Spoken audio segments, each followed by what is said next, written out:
for development. Our mission includes blazing new paths towards Africa's rendezvous with destiny, bearing witness, demanding. A few of us are looking at that to see what comes out of it. Donald Trump, the President of the United States, will be heading to Davos. And if you listen to what they're saying, after withdrawing from 66 international organization, that the plan is to bring down the British imperial system, the neoliberal agenda, if you will. But how do you do that without destroying everything else? And this is what we've been talking about. Of course, everything else is going to be destroyed in an effort to bring down the neoliberal agenda. Whether or not that's going to work, whether or not that's going to be successful is a whole other conversation, but it is what it is. So we're hearing from within Donald Trump's inner media circle that when he heads to Davos on the 19th of January, he will be bringing with him a demolition team. So he has his Treasury Secretary, Bassett, his Commerce Secretary, Lutnick, his Energy Secretary, Wright, his Trade Representative, Personnel Greer, and of course, his close confidant, Steve Witkoff. And this group, according to the media around Donald Trump, represents all the elements that will replace the British liberal free trade system. So while others are saying that he's going to Davos to beg or to appeal or to listen to the big guys talk, his people are saying he's going to demand surrender, and he's going with a demolition team. He's going to ensure that everyone falls in line. This is what they're saying around him, all right? So we're watching that. And of course, I think on the other side of Davos, we'll have a whole lot to say. But so much is being said in the meantime, and so much is being done. For example, the U.S. withdrawing from 66 international organizations, a lot of them within the United Nations, speaks to the point we have been raising in this space for some time now, which is to say institutions must and will fall to make way for the new economic world order, the new world economic order, the new world order. It doesn't seem as if it is in line. Rather, it seems more in conflict with technocracy. That is in terms of the purest definition. But we see how technocracy is being morphed into whatever this is, or whatever this is shaping up to be, is being morphed into technocracy, if you will. So we're watching that. And if you want to know if technocracy is at play, you look and see who is already investing in Greenland. Look and see who's going to invest and who's been investing since 2022, if you will. The big boys are there. They're there. The technocrats are there. The very same ones who are the architects of change. They are there. And we can talk about that another time. But, yeah, so we're watching this. We're watching what's happening in the Horn of Africa because, once again, let me just say this. Everything is connected. Let us agree on that. Everything is connected. And no one thing is standing on its own right now. And whether you're going to go quantum physics, quantum entanglement, or just pure common sense, or if you're able to see the pattern, then it becomes clear in a moment that every single thing is connected. So that nothing stands by itself. So Venezuela is not about Venezuela. Venezuela is not about oil. And the attack on Venezuela has little or nothing to do with oil. This is my own personal reading of the matter. And I've been looking at this for some time now. And I said, in the same way that Iran is not necessarily about nuclear weapons or oil, or there's a bigger picture. And what's happening in Venezuela is connected to what's happening in Iran. What's happening in Venezuela and Iran is connected to what's happening in Somalia, Somaliland, Ethiopia, Egypt, Yemen, the Red Sea, the Strait of Hormuz. What's happening in all of that area is connected to what's happening in the Arctic, in Greenland, in Russia. By the way, Russia is closer to the United States than Greenland. Remember, I told you a few months ago, I think it was last year. Yeah, last year this time, actually. Or probably before. I told you to take your maps out. We're going to have to know our geography to understand the geopolitical implications of almost everything that's happening here. So that if you look at, if you Google, for example, Russia and the United States on the map, you'll see that Russia is about 2 miles away from, if so much, away from the U.S. It's like they're almost touching. These two countries are very, very close together. Russia and the United States. So Russia closer to the U.S. than Greenland is to the U.S., just to make that point. Anyway, we have a whole lot to talk about this morning, and we'll go through all of that, how everything is connected. As I said before, we're looking at the political implications, the geopolitical implications, the economic, the socioeconomic, the maritime. Am I leaving out anything? All of it, geopolitical. In the same way that we've always done, which is to say, our lens inside of the Africa Forum is a geopolitical lens, always. And then Africa is at the center of it all. So that what's happening in North Africa cannot be ruled out as connected to what's happening in Venezuela. What's happening in the Sahel, Nigeria, is connected to what's happening in the Horn of Africa, to what's happening in the Caribbean Sea, to what's happening at the Lobito corridor, to what's happening in Congo, in Sudan. And if you come all the way, well, we did go Burkina Faso. So regardless of how it appears that things are not connected, everything is connected, and it's happening as part of a global reset. And the global reset, we did scores of programs on the global reset in so there's no stopping it now. The question is, where do we fall in all of this? Are we just mere observers? Are we creators of our own fate, our own destiny? Conversations about sovereignty are important, of course. Yes, they are important.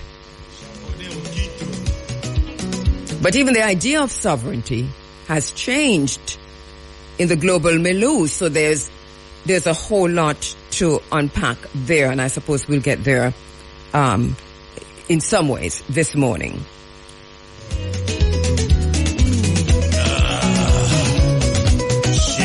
We're watching the ongoing seizures of oil tankers carrying what the U.S. has deemed sanctioned crude from Venezuela, some with crude, some without crude, some we don't know what in it. And we're also hearing from the President of the United States what the plans are for monies derived from its sale to be deposited in U.S.-controlled accounts. So 2 days ago, we saw a report coming out of the BBC where President Trump says the U.S. needs to own Greenland to prevent Russia and China from doing so. All of this, as we have said over time, is directly connected to Russia, to China, in the first instance, and in the second, Russia and Iran. Because it's a new world order, and China is emerging, or has emerged, in this global reset as a superpower. So while we wait for this to be named, a lot of us have already seen that and recognize it as part of the wider, or a wider understanding of what's happening around us. We've also said that World War III will not be announced. I do not think that this is something that's going to be announced. It's not going to be announced because it is already underway. It's a different kind of war. It's being fought with algorithms and AI and many other things. And I think that it will get more physical over time. But it is what it is. And I know people are waiting for World War III to be announced. But I don't think that, you're going to get up one morning and hear somebody say, it is now time to start World War III, and here you go, 1, 2, 3, 4, 5, 6 on the count of 10. No. We're already in World War III, in the Third World War. To understand the extent of which we're in the Third World War, we have to understand a little bit of the history. 1914 to 1918, World War I. We have to understand the conditions that led to World War I, and then also look at World War II in the 1930s and what happened leading to the 1930s. We had this discussion last week and the week before, which is to say that we're witnessing the similar events, and it's funny how it is working. It's recreating itself and similar, just different players, but similar issues, similar events, if you will, not just issues, but events.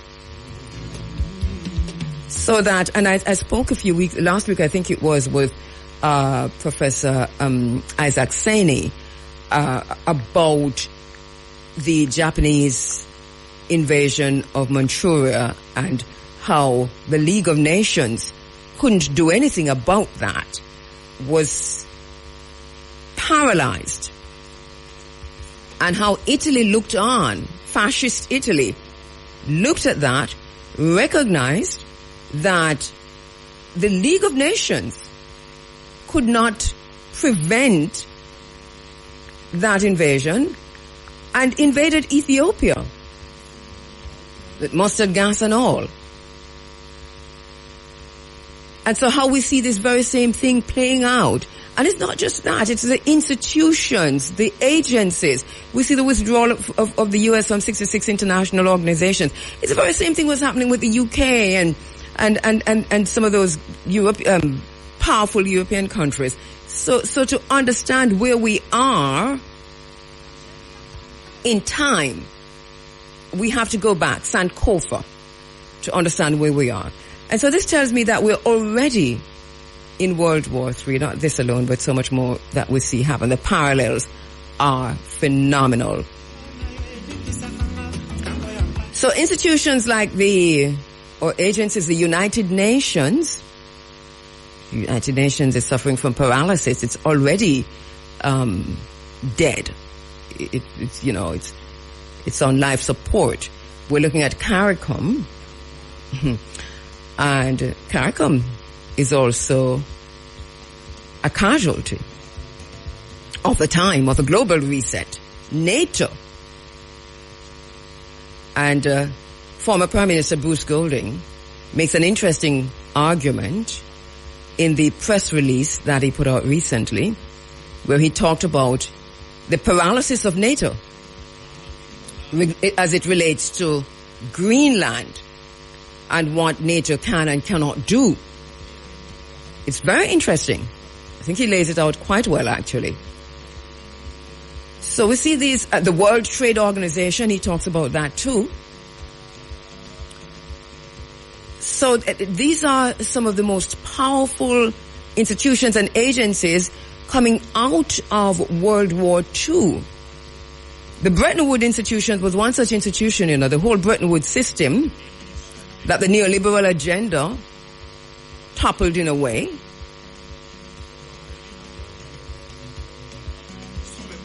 And so here we are now. And then one wonders, what is a new economic order that is emerging?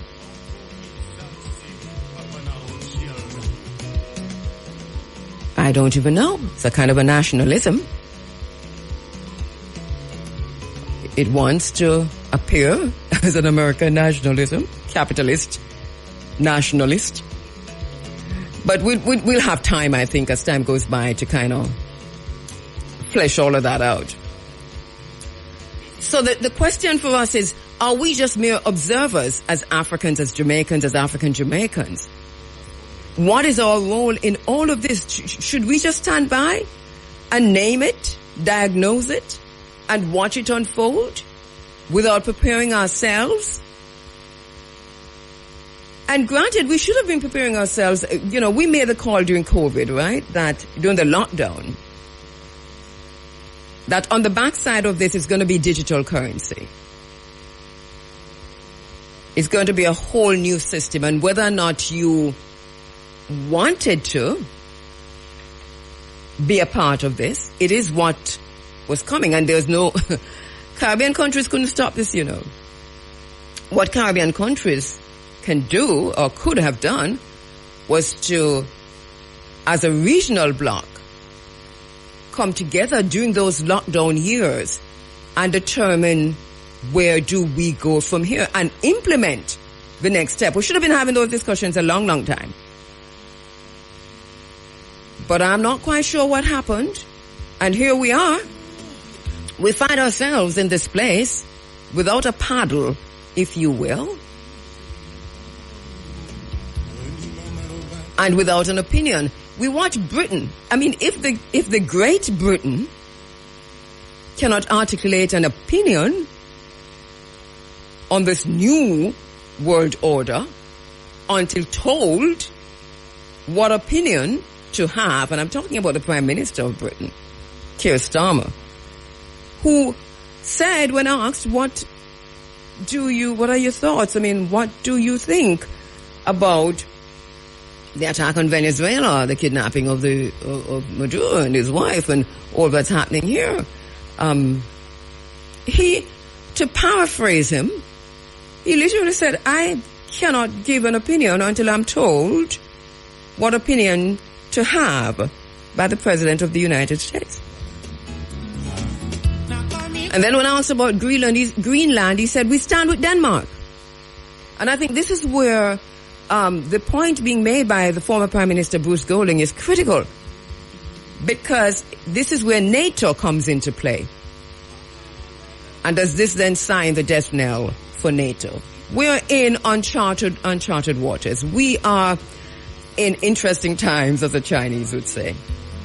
Then as we speak, while the Armada, this massive war Armada from the United States still remains in the Caribbean waters, we see one gathering in the Pacific Ocean off the coast of South Africa. BRICS is now conducting drills in South Africa and in the waters of South Africa. So that's happening. That's happening. And that's very interesting. Even when you look at who's joining. I don't know. That's so where Saudi Arabia go. You know. But Saudi Arabia is there. But the BRICS country, obviously, including Iran. And last year this time, there was an attack on Iran, right? Yes. And I suppose that we'll see another one quite soon. So there are many demonstrations across the world, but the only one that the liberal media is showing you are the demonstrations in Iran. But there are hundreds of demonstrations across the world, including massive demonstrations in Israel against the government of Israel, but those you'll never see. So the bottom line is, we have a cauldron. If you look at the globe, if you look geopolitically, this is a bubbling cauldron. And out of this chaos will come change. Will come change. Order a cow will come change. Order out of chaos. What will it look like? 1994, the book by George Orwell. That's my thinking. I will stand corrected if, later on, and remind me that I said that. But in a way, we're already there, because what's happening in the UK and parts of Europe is an Orwellian dystopia, especially when it comes to surveillance. So it's a surveillance state that we're moving into. And I know that people are saying, okay, well, what about what Christians are saying? And so, well, for Christians, I'm going to talk to everybody this morning. If you're a Christian, then you probably need to go to Isaiah. You probably need to go to Isaiah and Amos, not Revelation. Isaiah and Amos, especially when the question is asked, watchman, what of the night? And not so much a question, but the answer that's given. And this is the preacher's daughter talking now. I said, it's not so much the question, but the answer that's given. So don't just pay attention to the question, watchman, what of the night? We must answer the question. So the answer is also there. And in Amos 18, all right. It's a Sunday morning. We remember we have to talk to you about the King James Version, but since we're not leaving out any, but you notice my theme in the morning, the theme that I have playing? Saints of all religion, we welcome all of you. And so I don't want to leave out anybody this morning. Also, if you're a Christian and you really want to understand in a wider context, not just the mumbo jumbo thing, but you really want to understand in a wider context, then you probably need to go read the book of Enoch. Because that was taken out for a reason. So as I'm saying, 1984, is a kind of Orwellian dystopian that we're living in. That's going to come out on the backside of this, and it's already in train, because the global reset is almost complete, as we said. That on the other side of this, the book of Enoch for the Christians is a good book to read. It's from the Bible. Remember, Enoch walked with God and was not, for God took him. But the book of Enoch tells you why he was not and why God took him, and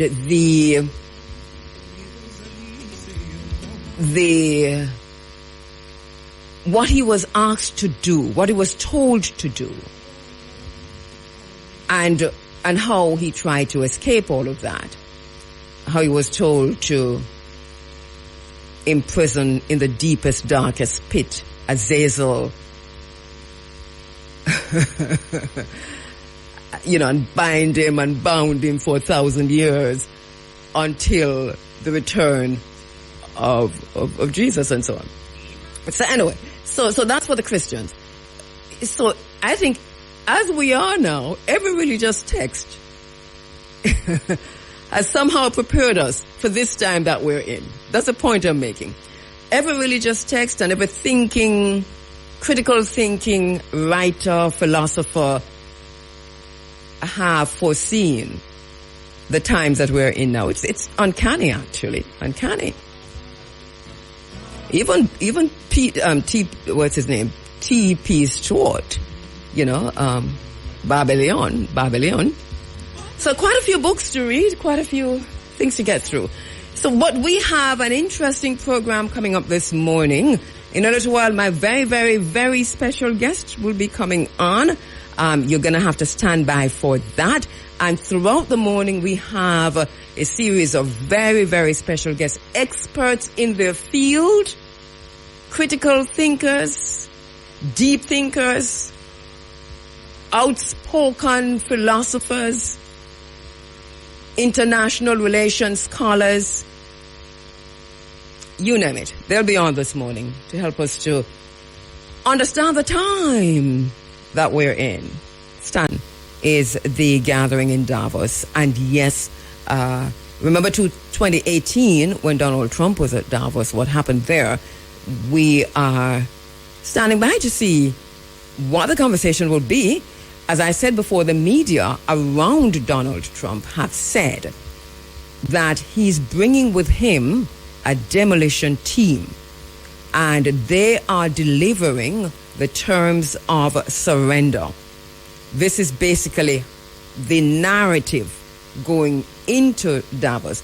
And they're couching that into action that already have been taken regarding international institutions and agencies and so on, and the withdrawal of the U.S. from 66 international organizations, including, by the way, the Decade for Peoples of African Descent, and many, many more.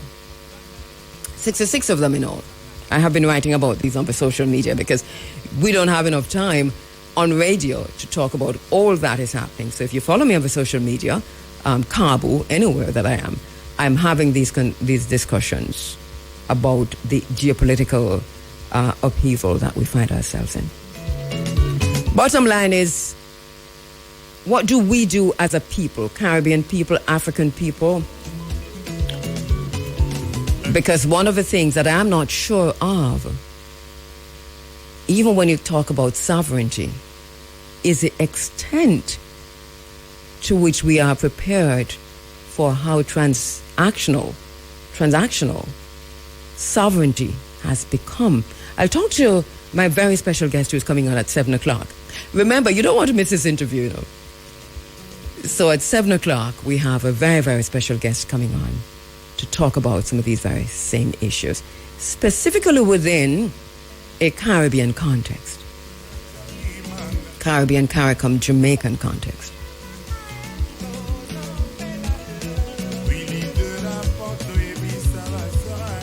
So we're paying attention. We have been paying attention. COVID should have given us an idea. 9/11 was when we surrendered a lot of our powers. We saw that change during 9/11, and we worked with it, didn't we? And then after COVID, we surrendered even more. The new global health, new world order, new health world order. We don't even know how to put it yet, but our tongues will find a way to put these terms together sooner or later. But the new global health world order is already in place, headed by Bill Gates. So that is already in place. One of the technocrats is heading that. The new global health world order. That is already in place. And we perfected that during COVID. And this is why I'm so disappointed in some of our people. Because the first to surrender to this new global health world order, from my perspective, but looking on in Jamaica, the first to surrender was academia. Academia was the first to surrender to the new global health world order. We are on our own. And then once academia surrendered, many who found these academics credible, especially those who were speaking out, whether they were heading up PAHO or otherwise, who found them credible, literally fell down like 9 pins, acquiesced and surrendered to the new global world health world order. And so here we are. So that is already done. There's no going back on that. Even if you take the World Health Organization out of the equation, that is already in place, led by the technocrats. And when the technocrats lead, when technocracy is in charge of global health, this is where our understanding of transhumanism must come into play. I know a lot of what we're saying now sounded like conspiracy theories in 2019, but I bet they don't sound that way today. Because we are seeing what was being implemented in 2019, which we refused to see. We're seeing all of that being played out now. But here we are. Here we are. And once again, the question is, what do we do as a people? How do we survive? Because this is the question now. The question, I know there are questions of sovereignty on the board. I know that. But I'm saying even before that, because we have already ceded sovereignty, it's a conversation to be had. it is what it is, and we are dealing with the isness of things. The isness of things. We don't have any time for emotional outbursts. And I don't even want to talk about objectivity. I want to talk about what is. Because when you peel it all away, what is the isness of things, and that's what we work with. And that's what we work with in this space. So 6 minutes now, going up to 7 o'clock as we make way for 5 minutes at this to 7. And in 5 minutes' time, a very, very special guest will be online with us. Want to thank him so much for making the time to come on with us this morning inside of the Africa Forum. For Caribbean nations, sovereignty has never been an abstract thing, and this is one of the reasons why we're kind of just pushing at that now, because when you talk about visa restrictions, when you talk about banking access, when you talk about tourism, which is a big deal in Jamaica, energy security, and when you talk about who sets the rules that we're living by, when you talk about debt and sanctions and digital finance and technocratic governance,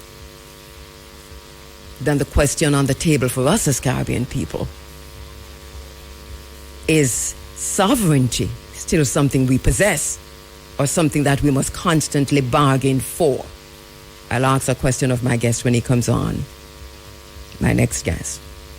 Because in this emerging global economic order, we are seeing a redefining of independence for smaller states, smaller countries like Jamaica. What does that mean for our future? To speak to my very, very, very special guest online, former Prime Minister of Jamaica, Bruce Golding. Prime Minister Golding, thank you so much for joining us inside of the Africa Forum this morning. Thank you very much. Good morning to you and good morning to your listeners. Right, thank you for taking the time. Prime Minister, we read the press release you sent out, the article you wrote. We felt every single emotion that you have put into this article, whether by just accidentally or it was deliberate, but we were with you on this. Interesting that you start with things fall apart, the center cannot hold. I mean, anarchy is loose upon the world is the rest of it. But there's an interesting conversation to be had about everything you've said here. And before we go into it, I want to ask, though, the Armada that's in the Caribbean waters now, the U.S. Armada, it's been there for almost 3 months, if you will. I mean, 2 months, probably more than that, but developing over time. And in this space, for one, we have been crying out, calling out, that somebody has to say something before it gets any worse. Why did it take so long? Because you, of all politicians, critical thinkers that we know, are the only one who has come out this strident about what has finally happened. Well, let us put it in context. I think the world is facing the most perilous moment that it has since the Cuban Missile Crisis of 1962. But the situations are different. In 1962, John F. Kennedy decided to face down Russia when it was in the process of installing nuclear missiles in Cuba. And Kennedy considered that that was a serious threat to America's security. Never mind, of course, that America had already installed similar missile sites in Italy and in Turkey. But Kennedy's primary concern was to protect the United States. So one could argue that he had justification. In this case, we're dealing with a Donald Trump who has a view that America must not just be the leader of the world. It must control the world. And it controls the world with two critical weapons.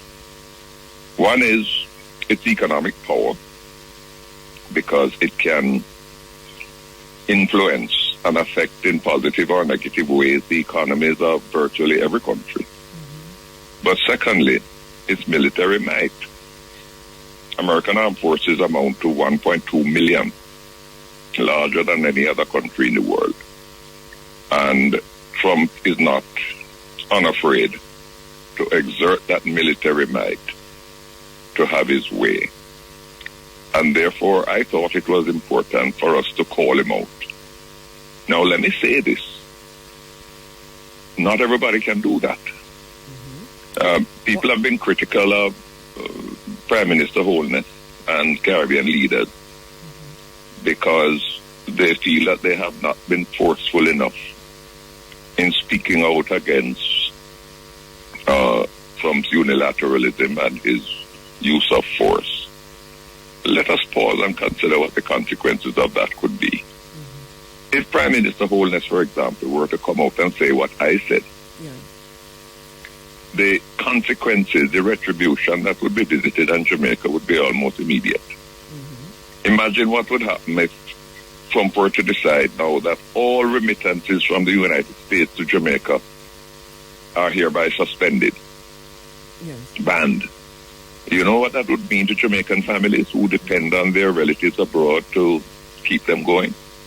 You know what it would mean? You are operating out of Ocho Rios, I believe. Yes. Can you imagine what it would mean if Trump were to decide that all airline tickets to Jamaica will now attract a tax of $250 US? I mean, he would stand up on the street and wonder what has happened to all the tourists who normally come here. So that Prime Minister Holness or any other prime ministers in CARICOM, they don't have the freedom that I have. I don't speak for the government. I don't influence government policy. It would be far-fetched to think that Trump would punish Jamaica because a private citizen in Jamaica, albeit a former prime minister, has expressed those views. But an extremely credible voice coming out of Jamaica. And this is not the first time you have raised the concern re Jamaica's sovereignty. But let me bring you back, take you back a little. And this is why I said this. So we saw the but will you allow me to just make one final point on this matter? Go ahead. I don't know if you saw the statement made by the Pope on Friday. Yes. Annually he meets with all the diplomatic representatives to the Vatican. And the Pope said pretty much the same thing that I said, perhaps not in as strident a way. Yes. The Pope can say this. Because I don't think that, as crazy as Trump might be, I don't think that Trump would ever decide to send, to invade the Vatican because of what the Pope said. So some of us have to say it because it has to be said, but it can't be said by the Prime Minister because the consequences for Jamaica would be just too disastrous. I am not pretending that I do not understand that. The point that I made earlier in terms of the question I asked was, why did it take so long? All right, so we saw a build-up because there are two different ways to respond to this, right? There was a very early build-up when there was just one ship, and then we saw the USS Gerald Ford come in. The moment we saw the USS Gerald Ford, the largest warship in the world, that should have telegraphed something to us. But whether it's a prime minister who is the head of CARICOM or CARICOM itself, wasn't that a time to at least sound an alarm? Because what you'd have said then would have been much different from what you've said now that we've had this big military, the Armada in the first build-up, but also the attack on Venezuela. No, but I don't think you're being fair, because the CARICOM did speak. CARICOM did express its concern at the militarization of the Caribbean area, the Caribbean region. It did reaffirm that one of the pillars on which CARICOM rests is that the region must be and must continue to be a zone of peace. So I did take a position. But I come back to the point that I am not sure you fully understand the kind of retribution that Trump meets out on his opponents, on anybody who is critical of him. Look at what he's doing in the States to people like James Comey and so on, who dared to do their job. You have Senator Mark Kelly, who simply repeated what the law says, that soldiers must only obey lawful orders. And they're out to strip him of his pension because of that. Mm-hmm. Imagine what would happen to the Caribbean if the leaders of the Caribbean were to say anything that Trump continues to be offensive. His animus knows no bounds. And as I said, I am not pretending that I do not understand that, because I have also said that in this space, that what can the Prime Minister say? And this goes to sovereignty, right? Which is a question that you raise, and what I want you to address, because you also raised that in the article. You talk about Donald Trump upending the post-World War II international order, and then you speak of sovereignty. But is it sovereignty now more transactional more than anything? No. You have to understand that Trump does not respect sovereignty. Trump takes the position that Benito Mussolini in Italy took when he had disagreements with the Pope. He asked the question, how many troops does the Pope have? So that, if Jamaica stands and say, you are messing with our sovereignty, Trump would say, what's the size of your Jamaica Defense Force? Mm-hmm. You think you can stand up to me? Mm-hmm. He doesn't respect it. That's the position that the world has now found itself in. Mm-hmm. And while we, as I said in the article, we don't have the solution. The Caribbean cannot face down Trump and say, listen, don't you put your foot near our waters. Mm-hmm. It cannot do that. We are in a position where our future now rests in the hands of the American voters. What does that say about our sovereignty? It says that with 1.2 million troops sitting down in America, sovereignty means nothing unless you have a Jamaica Defense Force that can contend with that. That's what it means. Mm-hmm. That's the situation we're in. I think we're making the very same point, actually. And this is why I talk about it being transactional. This is what it is becoming, at least. Of course. And it's becoming that because of the exertion of United States military and economic might. And Trump, more than any other president before him, is prepared to flaunt that, is prepared to threaten us with that. I have not ruled out, that if a Caribbean leader were to take a position, if a Caribbean leader were to say what I say, don't rule out the possibility that he could be snatched in the middle of the night, as Maduro was. And they would find some charge, money laundering, some charge to put on him. And he spends the next 3 years in the American court system and perhaps would be acquitted. But Trump would have got his way. The future of the world now depends on whether, come 2028, the American voters are going to... Trump can't run again, or certainly up to now. He hasn't found a way to run again. But whether or not the Trump thinking, the Trump view of the world it would have been so instituted, so cemented, that the voters in America will elect somebody who will continue that policy. In which case we walk on a dark. Is this about President Trump, or is this more about what the order that is changing, so that it doesn't matter which president takes the seat, that the change is going to happen? Probably different methodologies, but that this change is going to happen one way or the other. You're raising a very important question, because one of the things that I think the advent of Trump has disclosed is that America had not come as far as some of us had thought. We had thought that America had got to a stage where it recognized that people had equal rights, that people needed to be respected, whatever their color might be.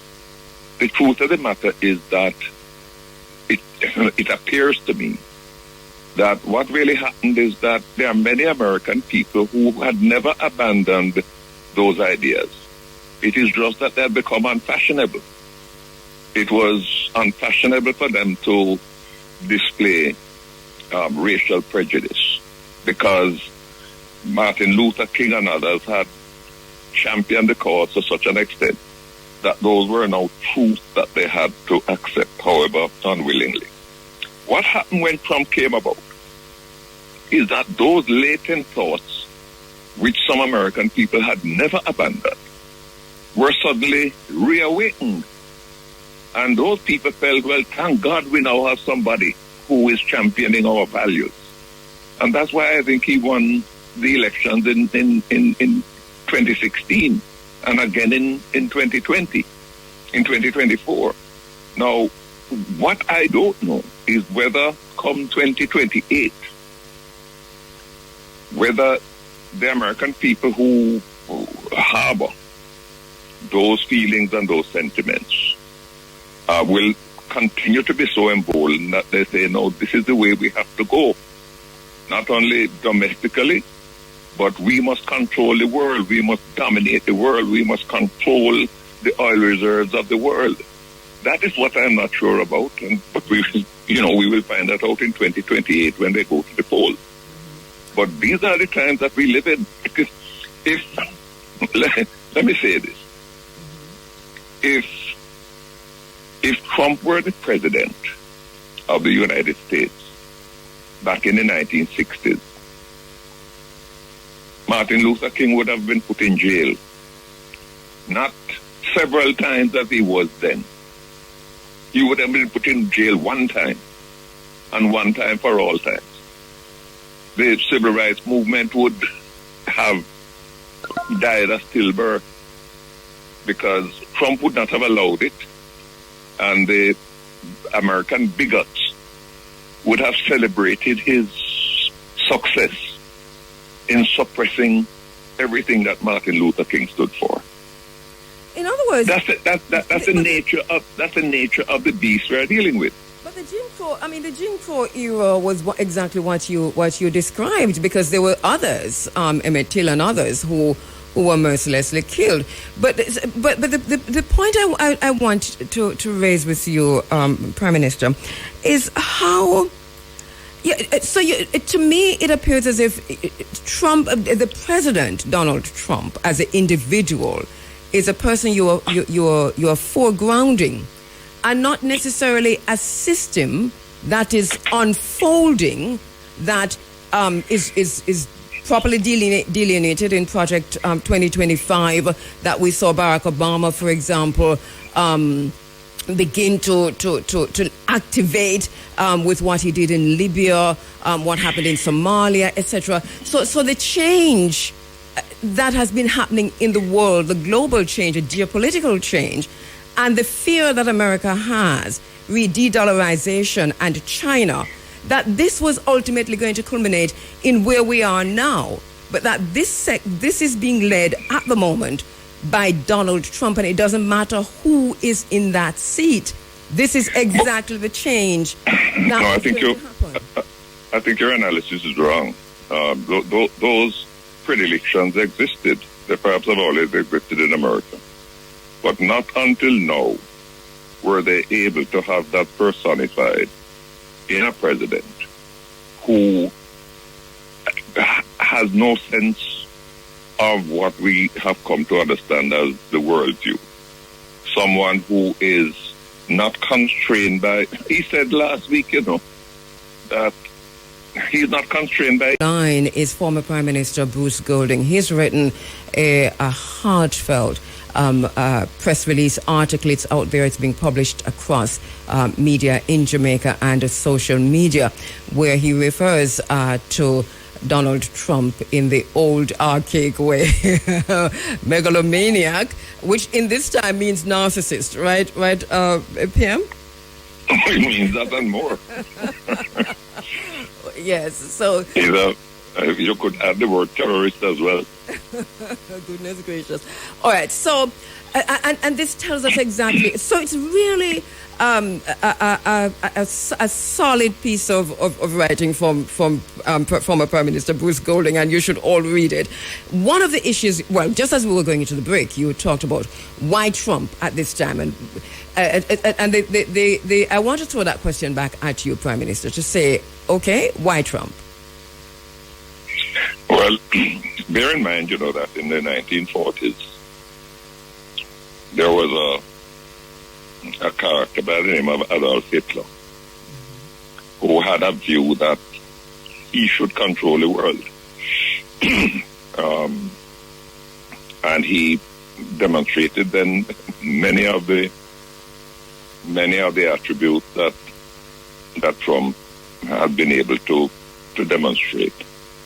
And he frightened the daylights out of European leaders. I mean, people were afraid of him. They were afraid to offend him. They were afraid to stand in his way. That's where we are today. When I look at the response of countries like Germany and Italy and Britain and Canada to what I consider to be the atrocities of the last couple of weeks, and I look at their response, I have to search to find the outrage that I thought the situation would have demanded. Mm-hmm. Were it not for, people like Winston Churchill, who were prepared to stand up and face him down. Oh, that's what I'm searching for in the world today, and I can't find it. Mm-hmm. There's nobody who is prepared to say, no, look, we're not going to allow you to do this. And they're afraid because America is far more powerful today than it was at the time of World War II. Far more powerful in terms of its economic power and its military might. Many argue that and world leaders are scrambling to find out how to deal with this situation. I suspect that most of them are simply huddling, battening down, and just waiting for 2028 and hope that is the end of not just Donald Trump, but that's the end of Trumpism. And as to whether that will eventualize is what I'm still not sure about. Yeah, because if we're moving into a surveillance situation, if a George Orwell 1984 kind of a world order, because it doesn't matter how we look at it, we're moving into a new economic world order. We're moving into a new world order. And whatever is being set in place now, my thinking is that it will remain in place. What do you think? Remain in place in terms of what America intends to do. But that there are other blocks. There is China and the BRICS. What's your thinking in terms of how Xi Jinping and others, China, if you will, is standing up or not to the might and the power of the United States? Well, the position that they've been taking so far is not a kind of paternalistic world position. The position that they've been taking really is how to protect themselves against Trump, and they have the power to do that. Trump will mess with China, and China will continue to pursue its own interest. Let's be quite frank and honest. No? America will continue to be the major power of the world. China is putting itself in a position where in another 10 or 15 years, its economy is likely to be larger than that of the United States. But I believe that politically and culturally, that America will continue to be the dominant force in the world. And that's something that I don't I don't necessarily have a difficulty with. But what I think is important is that America needs to recognize that it does not exist in a bubble. I want to use an analogy that I remember Michael Manley used to use. He used to make the point that, look, America needs to understand that if countries like Jamaica remain poor, they are hurting the market for their own goods because we don't make tractors. We buy tractors from America. So that if America helps us to get a better price for our bananas and helps us to improve our standard of living, we will buy more tractors and more clothing and more television sets from America. We are America's market. And therefore, America needs to understand that they have an interest in helping us to advance and to prosper. Trump don't understand that. That he don't understand that kind of thinking. He believes that America can exist without the rest of the world by controlling the rest of the world. So America depends to a large extent on mineral resources to feed its industrial class, which is why he wants Venezuelan oil. He wants the copper that comes out of some countries from America, from Africa, and he will do everything possible to make sure that he controls that. What he doesn't understand is that when you get the copper and you get the oil, if countries like Jamaica can't afford to buy the things you make with them, then you're going to sit down and stockpile them. That's what he doesn't understand. That's the kind of worldview that I would like to see emerge from whoever succeeds Trump. But as to whether that will happen, I don't know. Because the question then arises, what of China's influence in the Caribbean and Latin America, and what role does that play in the, and you're right about this, the revival of the Monroe Doctrine, which is dusted off now and being called the Monroe Doctrine? Well, that is perhaps the next crossroad that we're going to come to, because it is clear that America has said it. In this new Monroe Doctrine, he wants to reduce, if not eliminate, the presence and influence and activities of China in particular, not so much Russia, but China in the region. And I don't put it past him to say to Caribbean leaders that, look, no more investments from China. No more use of China's facilities to build your roads and so on. Because if you do, I'm going to hurt you. I wouldn't be surprised if he said that. He probably has already. Well, he may very well have, I don't know. But if he says that, what do Caribbean countries do?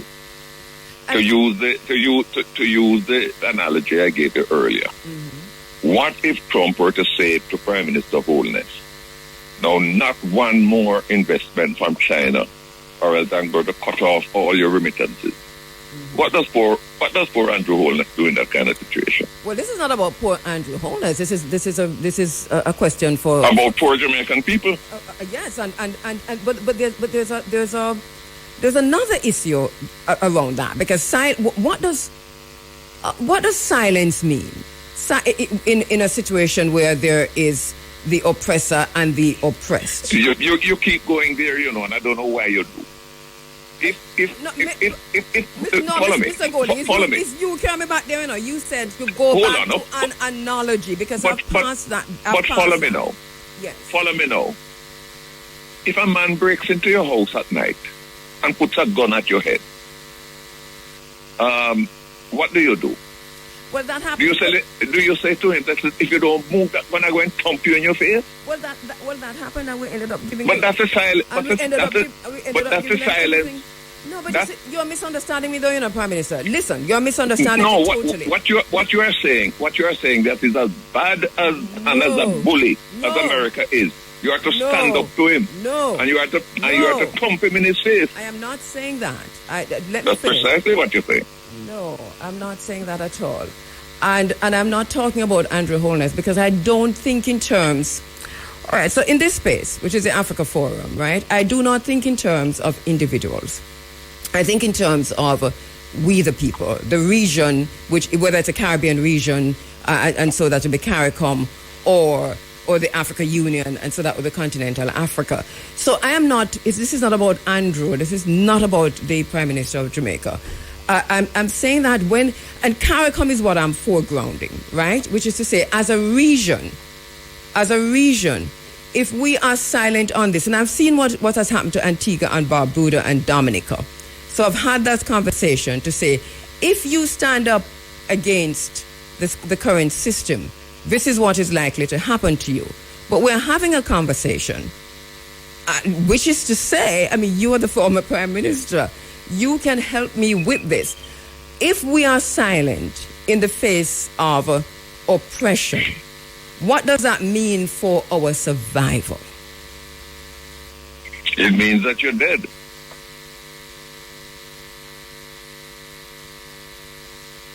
But if you decide that you're going to thump that gunman in his face, you're going dead sooner.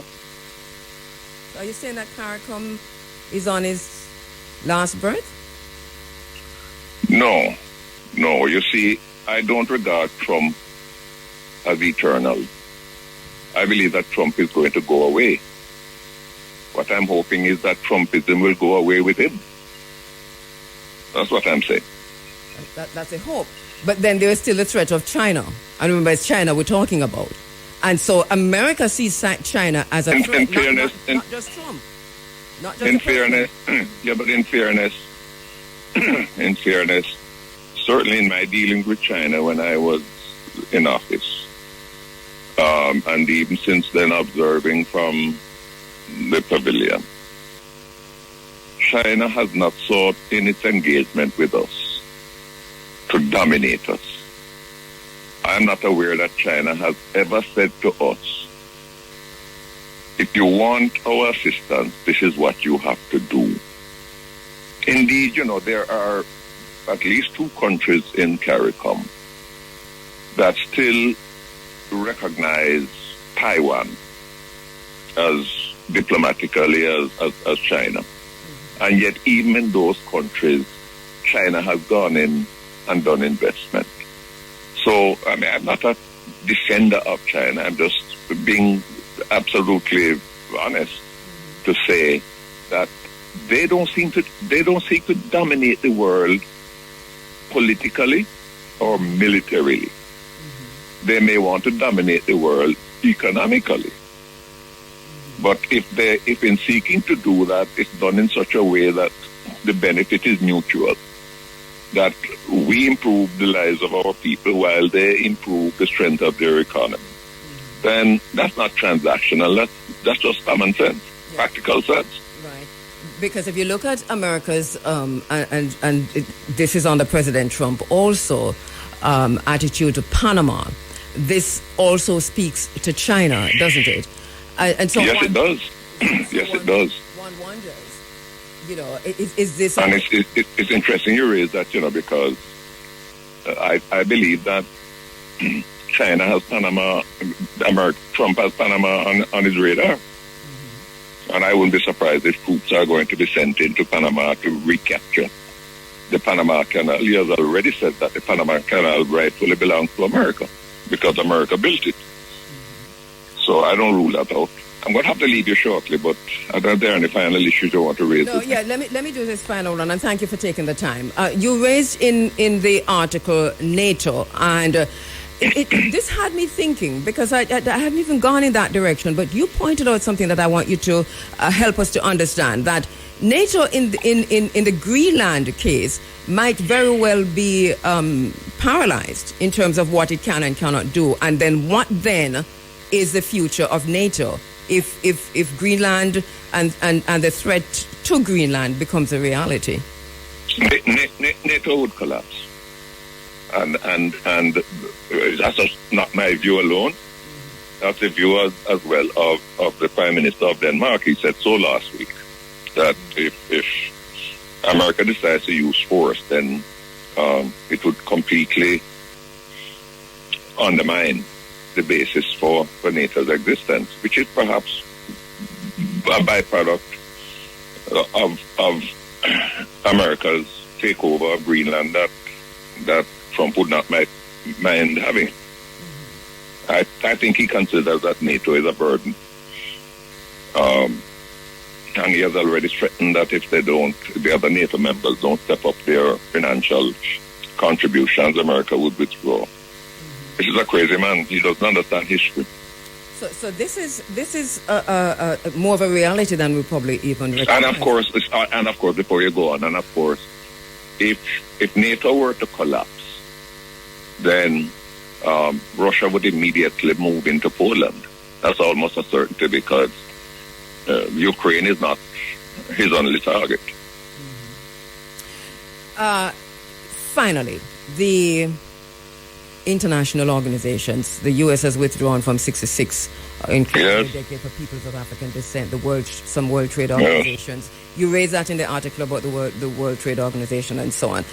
Yes. What? Just looking ahead, what do you see if this trajectory continues? The President of the United States has another 3 years to go. He heads to Davos on the 19th, and they say he's going to Davos with terms of surrender being delivered to Davos. He's bringing with him a demolition team.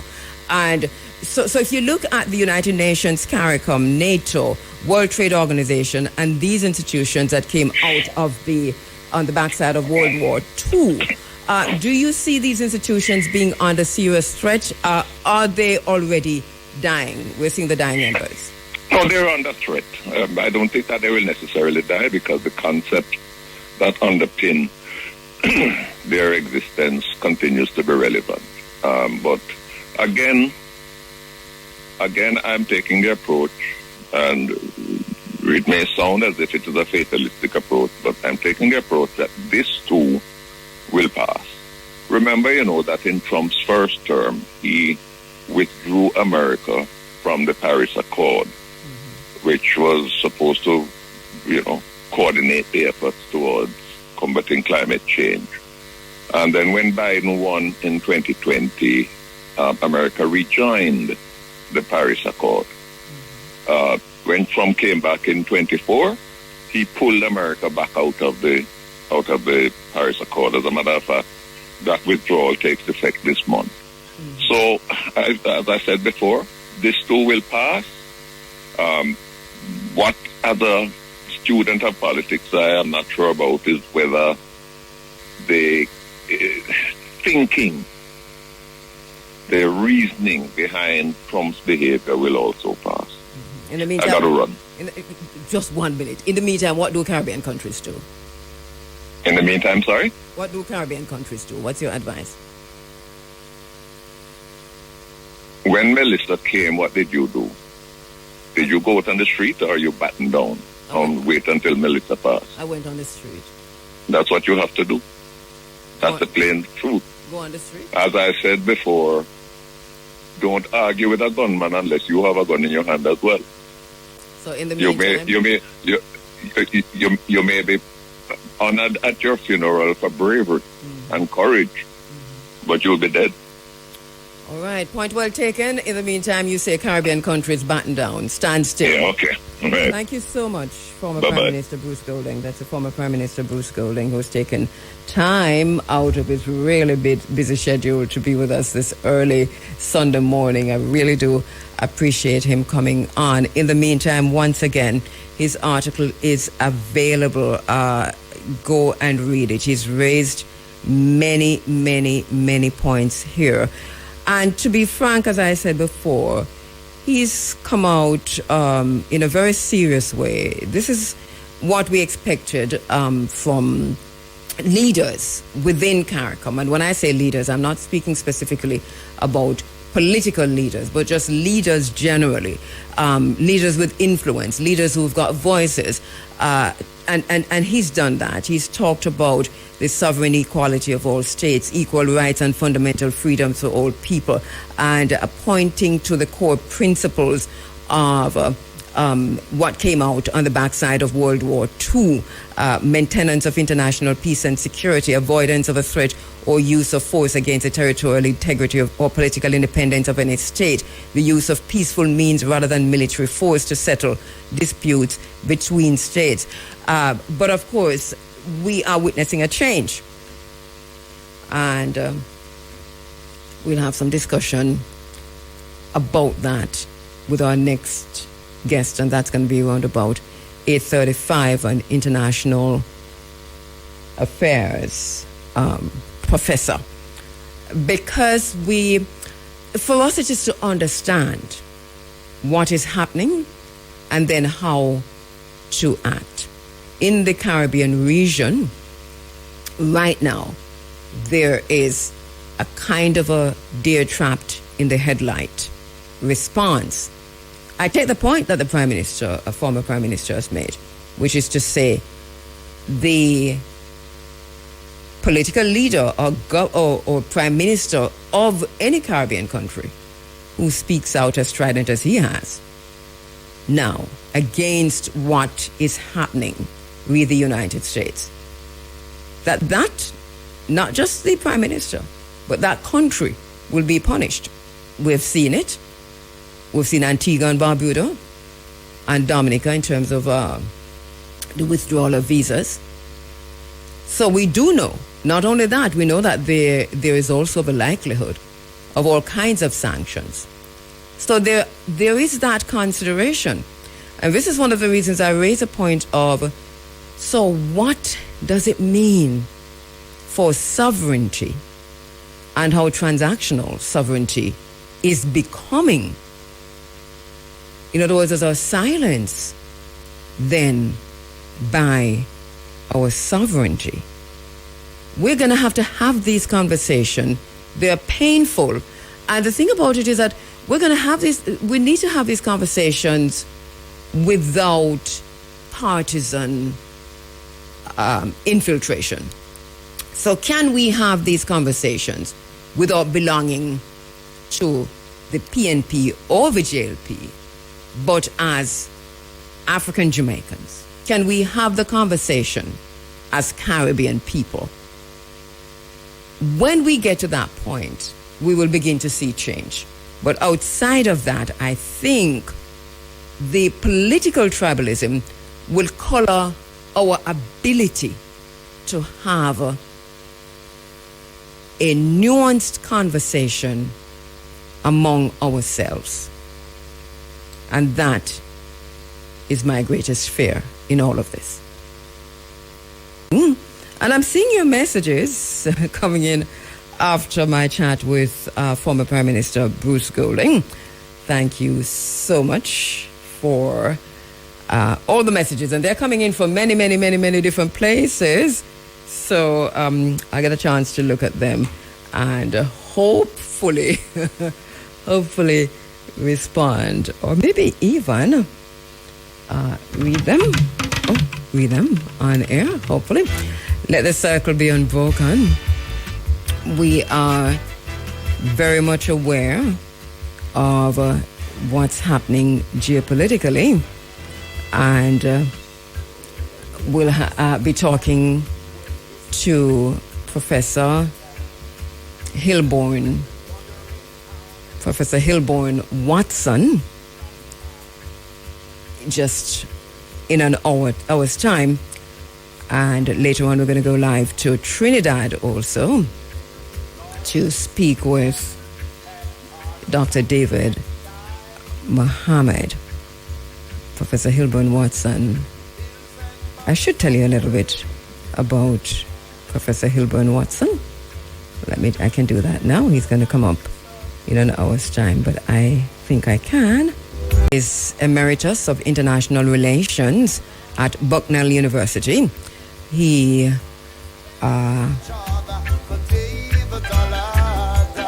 graduated from Howard University with a graduate degree and went on to teach in the Department of Political Science from 1973 to 1994.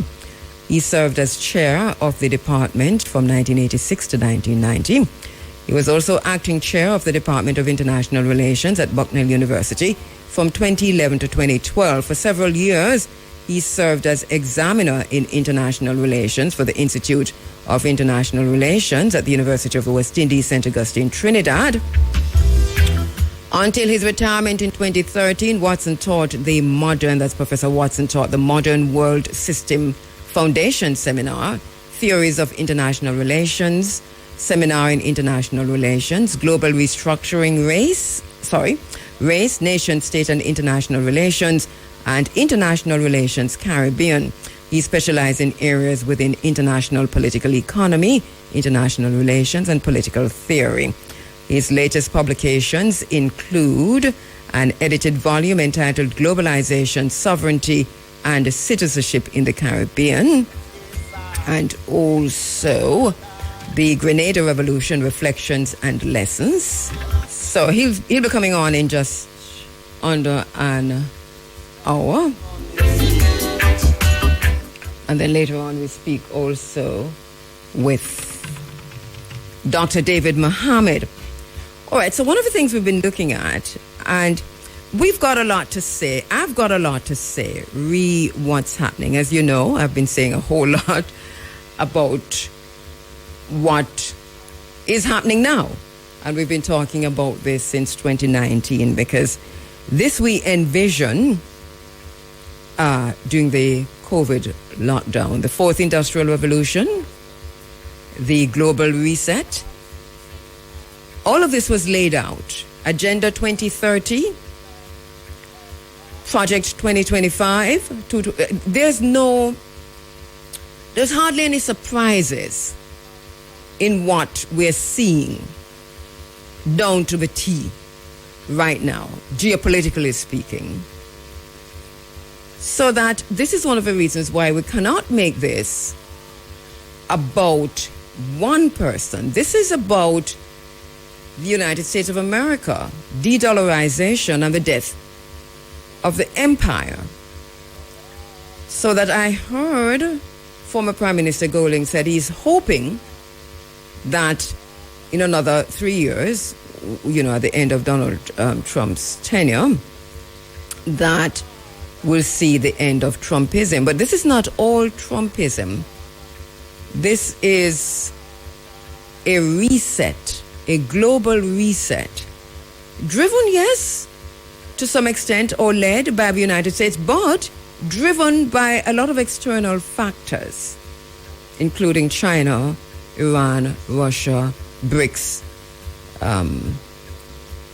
People like to talk about the global south, and so on and so forth. So there are so many other factors that's driving the geopolitical climate that we find ourselves in, not least of which what's happening on the continent of Africa. And of course, let us not forget, Israel. So that calmly, I want us to look at that. We have Italy's Prime Minister now, Giorgia Meloni, urging the European Union to reopen dialogue with Russia.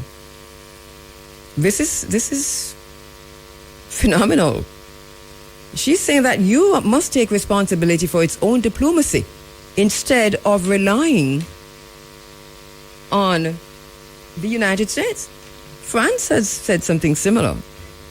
So we're seeing these cracks in the European Union. And the bigger shift is what PM Golding referenced in his article and what we've been talking about a lot here, which is NATO.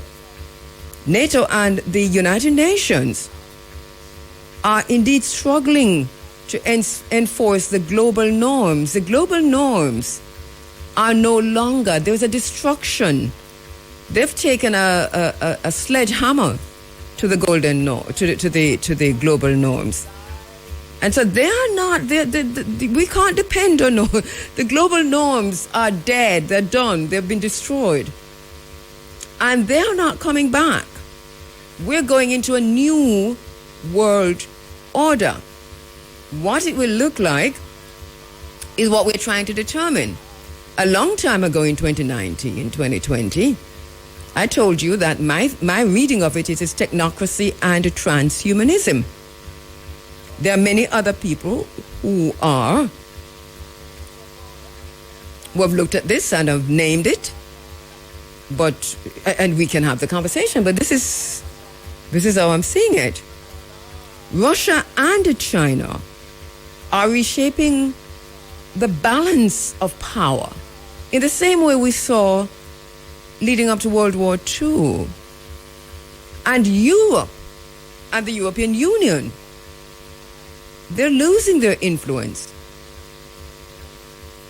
Talk about multipolar world. So for Caribbean and CARICOM nations, the lesson to us must be clear. You know, we're seeing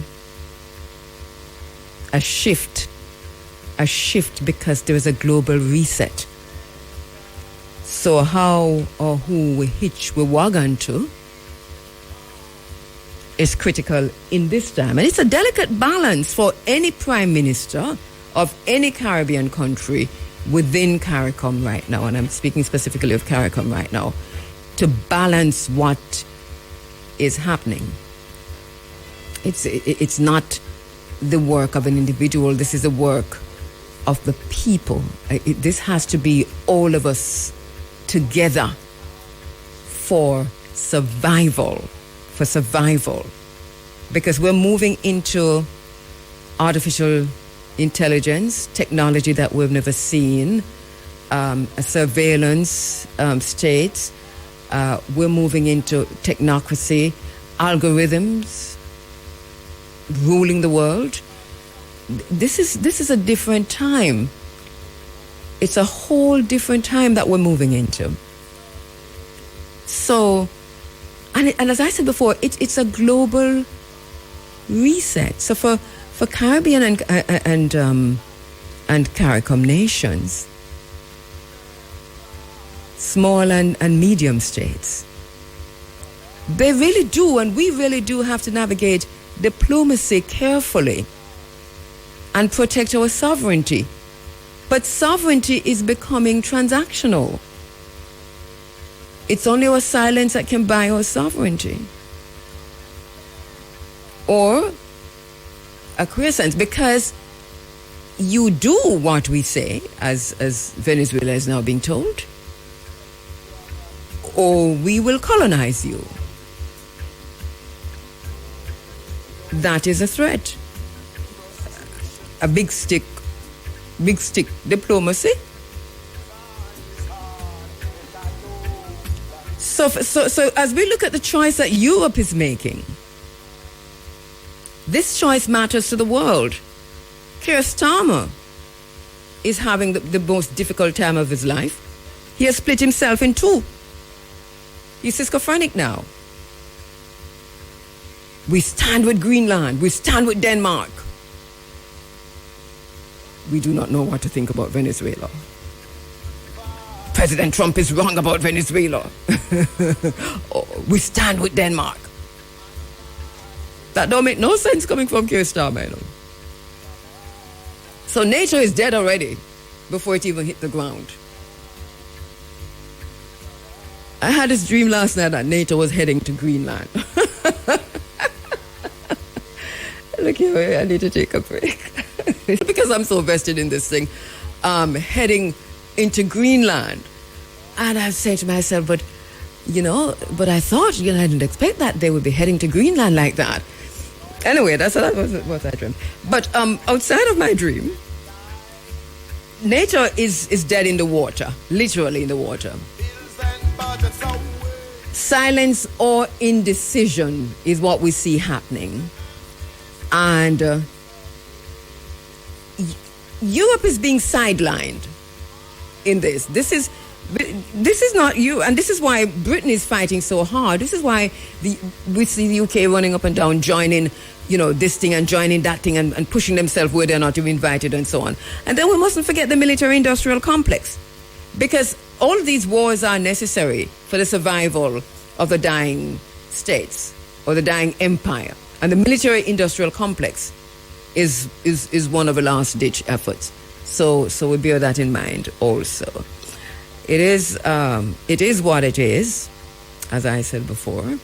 Europe's future, I think they should be looking at that. Because if we have Italy and France saying, let's go talk to Russia, and you know that the UK the UK will die hating Russia.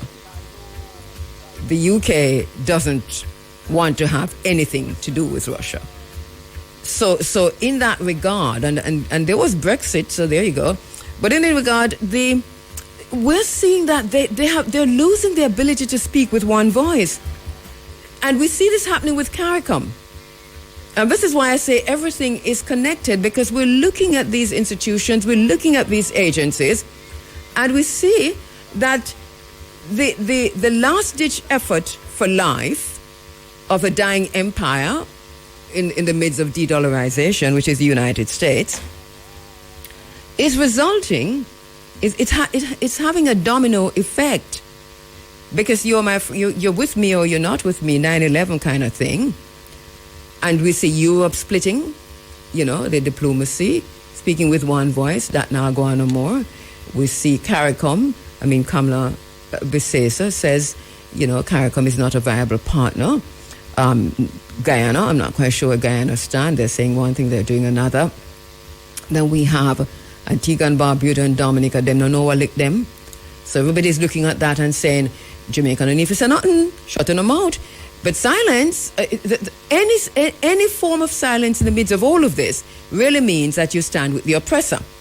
And that is not to say to anyone that you should be speaking. My question and my thinking, and do you recognize, for those of you who listen to this program every Sunday, who have heard me talk about this, the time for us to have spoken up was when we saw the Armada gathering in international waters. The mistake that CARICOM made, and it was a massive one, was to come out to say that this is a zone of peace. You would have heard all of the commentaries that I did on that. The Caribbean has never been a zone of peace. Never. The Caribbean waters. So that was a wishy-washy response, which was just dismissed, because there was always Grenada, there's Cuba, there's Panama, there's Noriega, there's, you name it, to slavery, and go back to Christopher Columbus and so on. My guest last week went all the way back to Christopher Columbus. Remember that?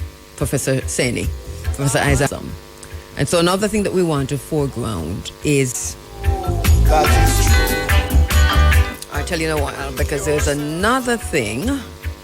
I made some notes and just trying to find it. I have too many things in front of me because I also have my handwritten notes.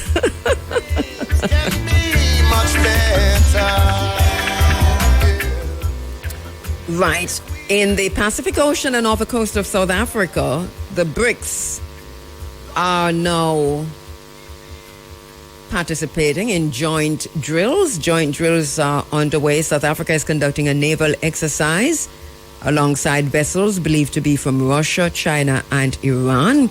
This is off the coast of Simonstown in Cape Coast. International relations experts have said that the exercise could play into the U.S. President Donald Trump's strategic narrative, strengthening his position in foreign policy and potentially heightening tensions between Pretoria and Washington. There is a break there's a crack in the ruling party in South Africa, the ANC, and the coalition, because the coalition seems as if they are criticizing this drill, this military drill, and that is also feeding right into the hand of the United States. They are saying that South Africa should be building diplomatic bridges. So we're watching that. It's almost provocative, but not. In other words, we kind of expected that China would have responded to what happened in the Caribbean waters. China was never going to challenge the U.S. in Caribbean waters. So that neither Russia for that matter. So that we weren't surprised that they didn't directly challenge them in Caribbean waters. But that there would be a response in the same way, and we said this last week, in the same way that, Japan invaded Manchuria and Ethiopia looked on and said, oh, okay. And I'm just going to go mustard gas with Ethiopia, which they did. That was the end of the League of Nations, World War II. So what we see happening now is, China is leading that process, that military drill in the Pacific Ocean. South Africa is there, the BRICS are there, Iran is there. Interestingly, we understand that Saudi Arabia joined them. I do not trust Saudi Arabia any minute. Saudi Arabia is now in an all-out war with the UAE. They have driven the UAE out of Yemen. Everything once again is connected. So that drill, just look at the videos coming out of South Africa. The armada that's gathered in the Caribbean waters. When you look at the drill that's happening off the coast of South Africa there, it's the very same kind of look, isn't it? The same kind of war vessels and military aircraft, and it's the same kind. It's like everybody's just posturing. The war is underway. One of our friends to this program has been writing about Donald Trump's immunity, which not a lot of people are talking about, that in a landmark ruling in 2024, the U.S. Supreme Court granted Donald Trump near total immunity for official acts. And a lot of people don't remember that. But that happened, placing President Trump beyond domestic or international prosecution. Armed with this structural protection, President Trump pursued aggressive foreign policies from Palestine and Yemen to Venezuela, West Africa, North Africa, Greenland, Canada, acting without legal constraint. As he declared, I don't need international law. My own morality, my own mind is the only thing that can stop me. But we have to remember that he has immunity. The Supreme Court ruling on July 1, 2024, the U.S. Supreme Court issued a 6-3 decision in Trump v. United States, number 23-939.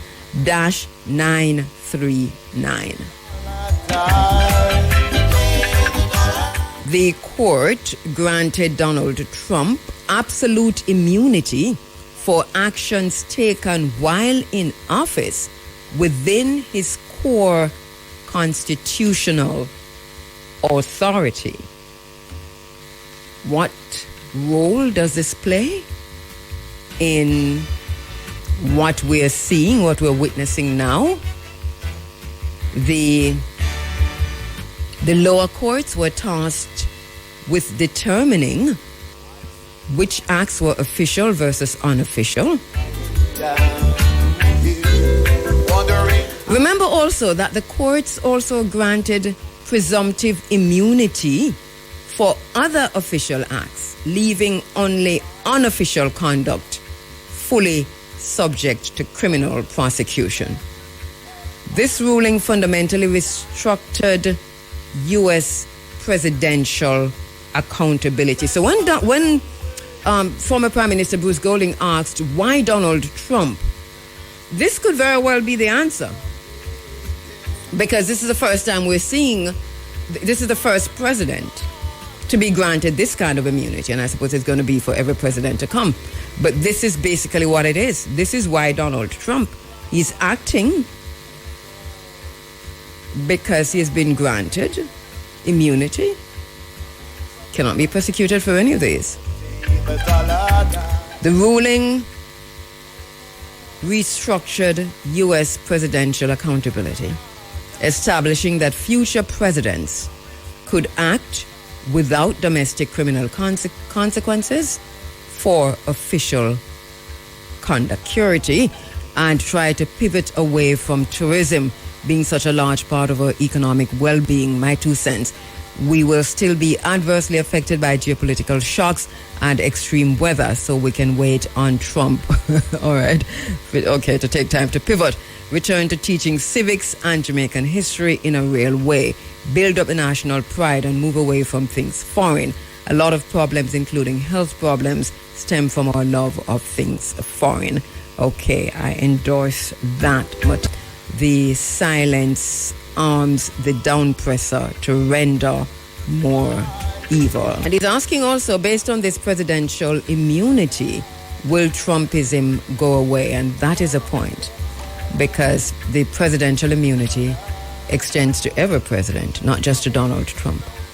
And, you know, one of the things that I always fall back on in looking on what's happening now is that in 2019 and the lockdown in 2020 for 2 years, we were saying that these very same things that are happening now would happen. And Donald Trump wasn't, president. And we were seeing the signs of these things happening. You know, when Biden came in, he ramped it up to a degree we have never seen. As a matter of fact, the first time we saw the Orwellian dystopia was under, in these times, in our time, was under Joe Biden. And remember that Gaddafi and Libya was destroyed, not for love, but for these very same things that we're talking about here, under Barack Obama and Hillary Clinton. This thing's been ongoing for a while, and yet here we are. We wouldn't even bother talk about Bill Clinton. We can go on for days, but whatever is happening, or what's about to happen, has already happened. Akeem says, I share Bruce's view on China. My problem is with our governments and how they interact with China, not China's interaction with Jamaica.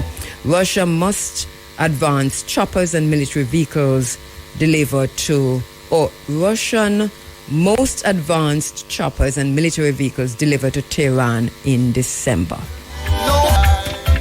And you remember that we did 100 programs and plus on leveraging China-Jamaica relations. It was always about the leverage of meritism, pragmatism, and honesty. But those within the kakistocracy chose instead to keep Jamaica as close to 1655 as possible, using the colonizers' constitution, education, curriculum, and the saturation of religion. It is not only sovereignty, it is self-reliance. Jamaicans have been sending, this is Kevin again, Jamaicans have been sending remittances and barrels for generations with no change to the plantocratic system and the government that has grown a disdain for the diaspora. All right, I'll see what else I can. Hopeton Prince McPherson says, the good thing in all of this is the black man's back is about to reach the wall. Donna Mattis, how you doing, my sister? She says, Bruce Golding just confirmed that sovereignty is transactional. Trudy Anna Hill says, politics is the trick that divides us, that we cannot agree on anything, because if we see the good of one side and speak, immediately we're being labeled, and that is the whole idea of politics, to keep us going around in circles. That is so true. Donna Mattis says, Donald Trump is an accident of history. Centralizing an individual is as baleful as it is familiar. What it does is create scapegoats for the system and further entrenches it. It is dangerous when people believe the problem is finite and emblematic of the individual, when it is systemic, structural, and has looked the same long before Donald Trump, and if not defeated, will survive him. I agree with you, my sister. That tourism crisis in Jamaica, locals lose access to beaches as resorts expand. All right, so I'm not able to open it, but that makes a lot of sense. We understand that to be so. Andrew Lumsden, okay, we're seeing you here. Good morning to you too. And introduced by my next very special guest. As you heard earlier, we told you a lot about Professor Hilburn Watson, Professor Emeritus of International Relations at Bucknell University, and told you also about his time at Howard University, where he taught. He attended Howard University and also taught in the Department of Political Science. He served as chair of the department from 1986 to 1990.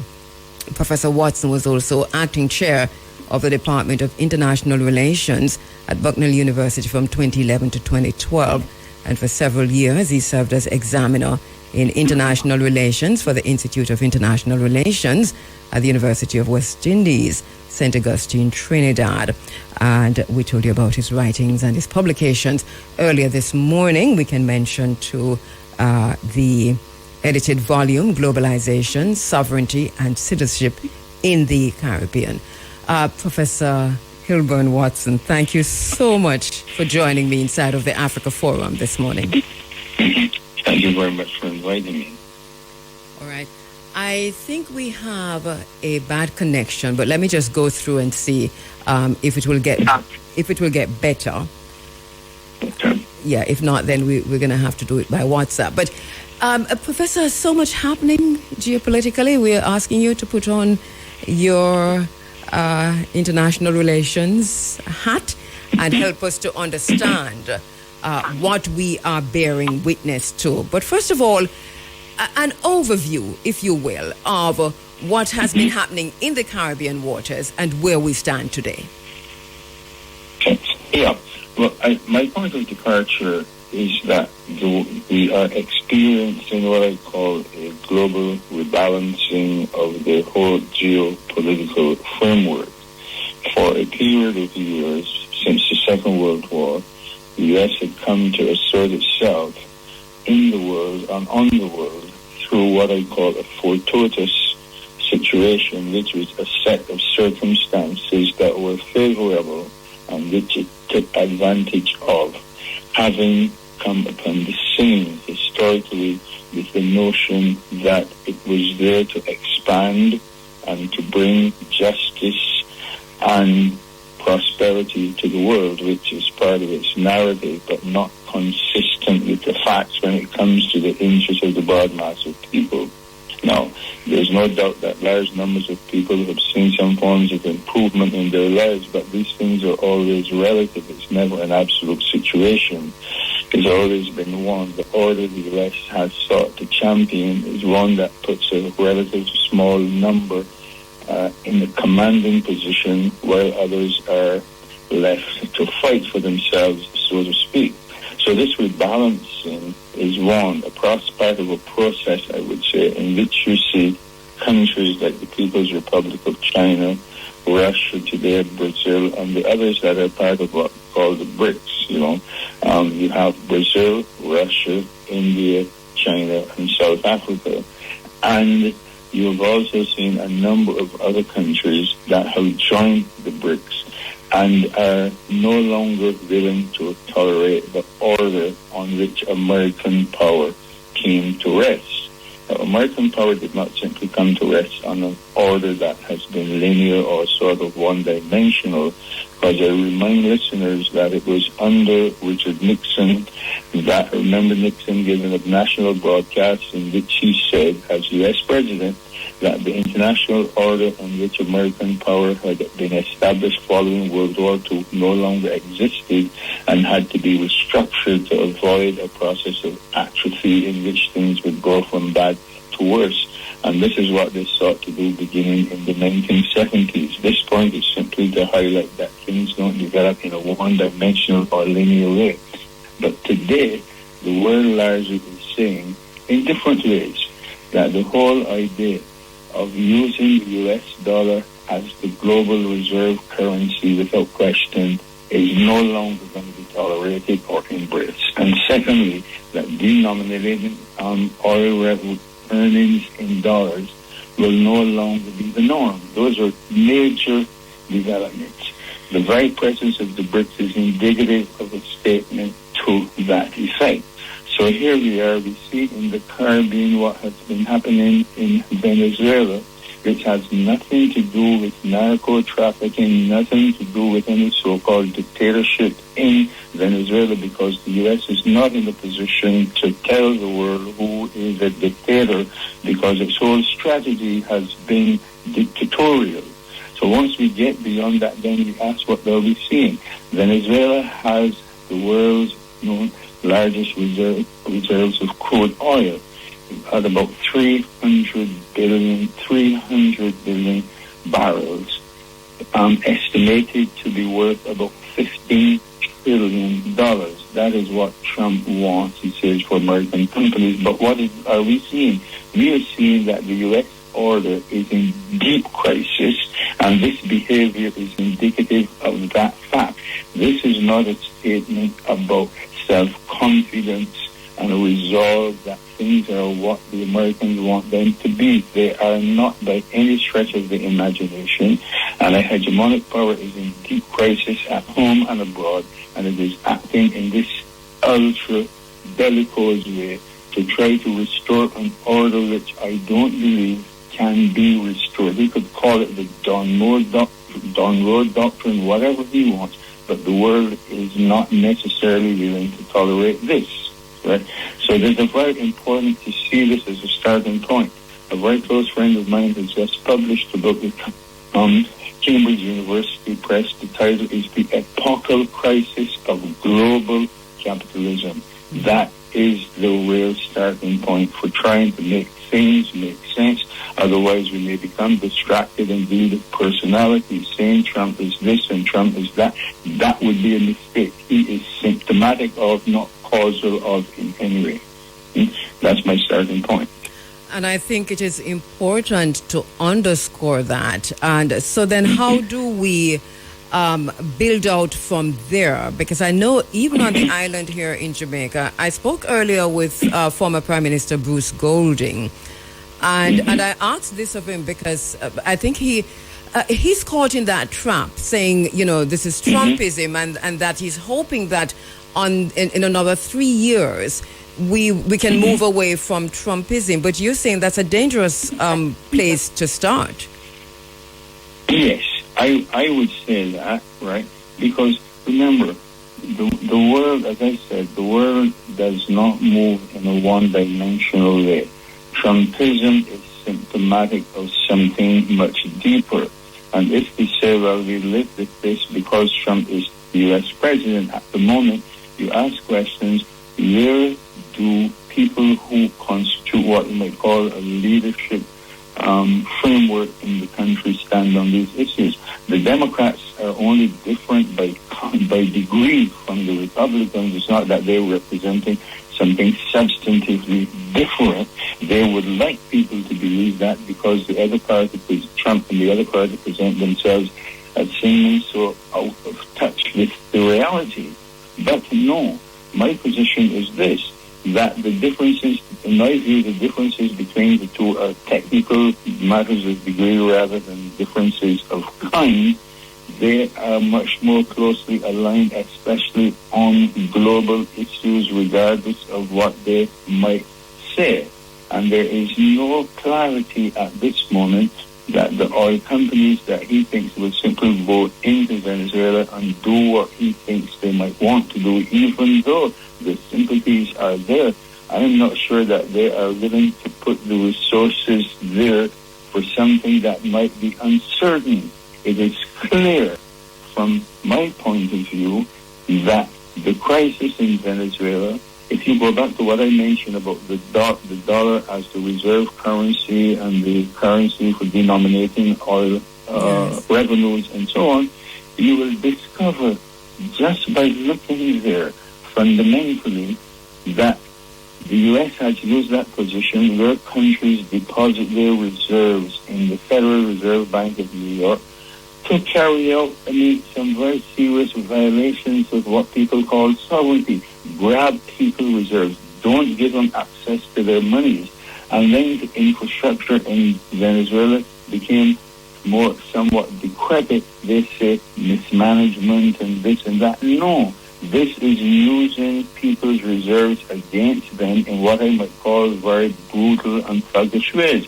You got Iran's reserves, the whole Russia's reserve. One state saying sovereignty matters only in a contingent way, rather than that it is based on any notion of equality among countries. The United States never held that. You have listened to this man, Stephen Miller, and the same president and a couple of others saying the whole world is run on the basis of power and force, and you do what you have to do, and so on. So that's the law of the jungle. The U.S. has never left that space in any fundamental sense of the term. But now we see the difficulty. They want to make Canada the 51st state. They want to take over Greenland. That there is no place that is free from their onset if and when they want. This small countries that those in the Caribbean, as a case in point, cannot function outside of the rubric of some established international norms, right, of conduct. Otherwise, they are totally lost. So there has to be a concerted struggle against this sort of infamy that we are living through today. If we embrace it from some angle of pragmatism, then we just go down the slope of despondency, and the fight that needs to be waged at the global level against this will then go into some sort of abeyance, if you will, and we won't benefit from it. So we have to be more forceful, we have to find clarity, and we have to have a resolve, not because we think a term called sovereignty is absolute, but because it is fundamental to maintaining some semblance of order in the world. All right. Can you hold for me? Let me take a quick break, Professor. Sure. This moment is Professor Hilburn Watson, and we are looking closely at the geopolitical, putting what's happening in our region within a geopolitical context, if you will. Professor Watson, you said earlier that two things. One, the petrodollar, I think, is what you referenced, and also de-dollarization and the threat to the American empire, if you will, that this is driving a wider process of the empire lashing out to survive. Can you put that in a geopolitical context for us, so that we understand what's happening in different parts of the world and how these feed back into that context, but also how Venezuela fits into that wider thinking? Yes. Okay. So let us take, for example, what is going on in Europe with Russia and Ukraine. If one goes back a couple of decades, back to the time of the crisis and collapse of the Soviet Union, you had a number of U.S. leaders, past presidents, people who had held high positions in the state and so on, who said that the worst thing the U.S. could do is to try to simply go up to the borders of Russia by extending NATO. They said it did not make sense. There was a point when, during that period of disintegration, the Russians made a proposal to the United States. Let's establish a comprehensive European security pact that would include all of the countries. We wouldn't be at war, we wouldn't be fighting. As the United States said, no, we don't want any such arrangement with you.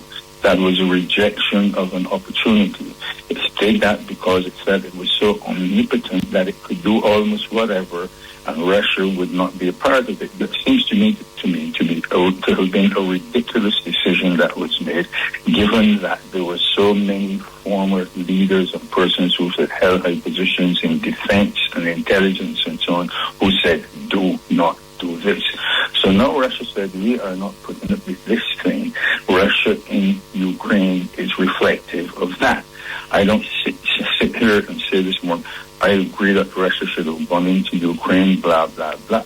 But from a geopolitical angle, they did what I thought would be expected. Mm-hmm. That's factual as opposed to an ideological thing, that the US stands for peace and Russia stands for the opposite. Yes. You go from there to East Asia, with China, a country which is, quote, number 2 in terms of expressions of economic power, about to overtake the United States. These are things that are actually happening. They see China now as a mortal threat to them. Why do they feel that way? Because they think that their position is ordained. I remember from reading in 1809, let me be a bit historical here for a moment, Thomas Jefferson came up with an idea, something called an empire of liberty. Now, the two terms, liberty and empire, seem to me to be related in a contradictory way, because empires historically have not been about liberty in the way that he used the term. But here it was. He said, you look around, Western Hemisphere, the Spanish Empire is collapsing. These countries that were colonies of Spain are breaking away and going in the direction of independence. He said, but look, be careful, look carefully at what is happening. He says, right now, at the turn of the 19th century, we don't have the power or the means, but give us time, and in time we shall pluck them one by one. That pointed to a period from the middle of the 19th century to World War II, in which there was over 100 U.S. interventions in Latin America, overthrowing governments in Latin America, assassinating leaders, or trying to creating a period of extreme instability. The Monroe Doctrine from the 1820s, right? Yes. That was the point established under President Monroe, who asserted that the Western Hemisphere belonged to the United States, that no country in the Western Hemisphere would invite an external power into the region for any reason, and if a Latin American country did, the U.S. would have a right to make war on them, and if Latin America and if those countries didn't, but an external power sought to impose itself in any way, it would be grounds for war between the United States and that power. Yes. Now, today, China is very present in the Western Hemisphere, investing billions of dollars in various countries, from infrastructure to other areas. And in that particular context, very present, the Russians have a presence in the Western Hemisphere, and America is claiming the Western Hemisphere as this, you need to drive China out, and if you don't, this and that. But that is not going to happen. The so-called Monroe Doctrine, the revised version of the Monroe Doctrine, will not survive on the terms the U.S. wants. It is not going to happen. And by the way, the Chinese, you will notice, they invest in infrastructure and a number of projects that American businesses don't want to invest in because of the long-term basis of making profit. They are not about that. And when, if countries decide they're going to follow the American strategy on this, it means social development will be retarded. It means economic development that might benefit large masses of numbers of people will be retarded, and most everything will go to the American corporations. Guyana is getting very little out of the vast sums that are being turned over through oil, right? Yes. Venezuela had faced a situation like that before Chavez, and they said, no, we are tired of this, we are changing the rules.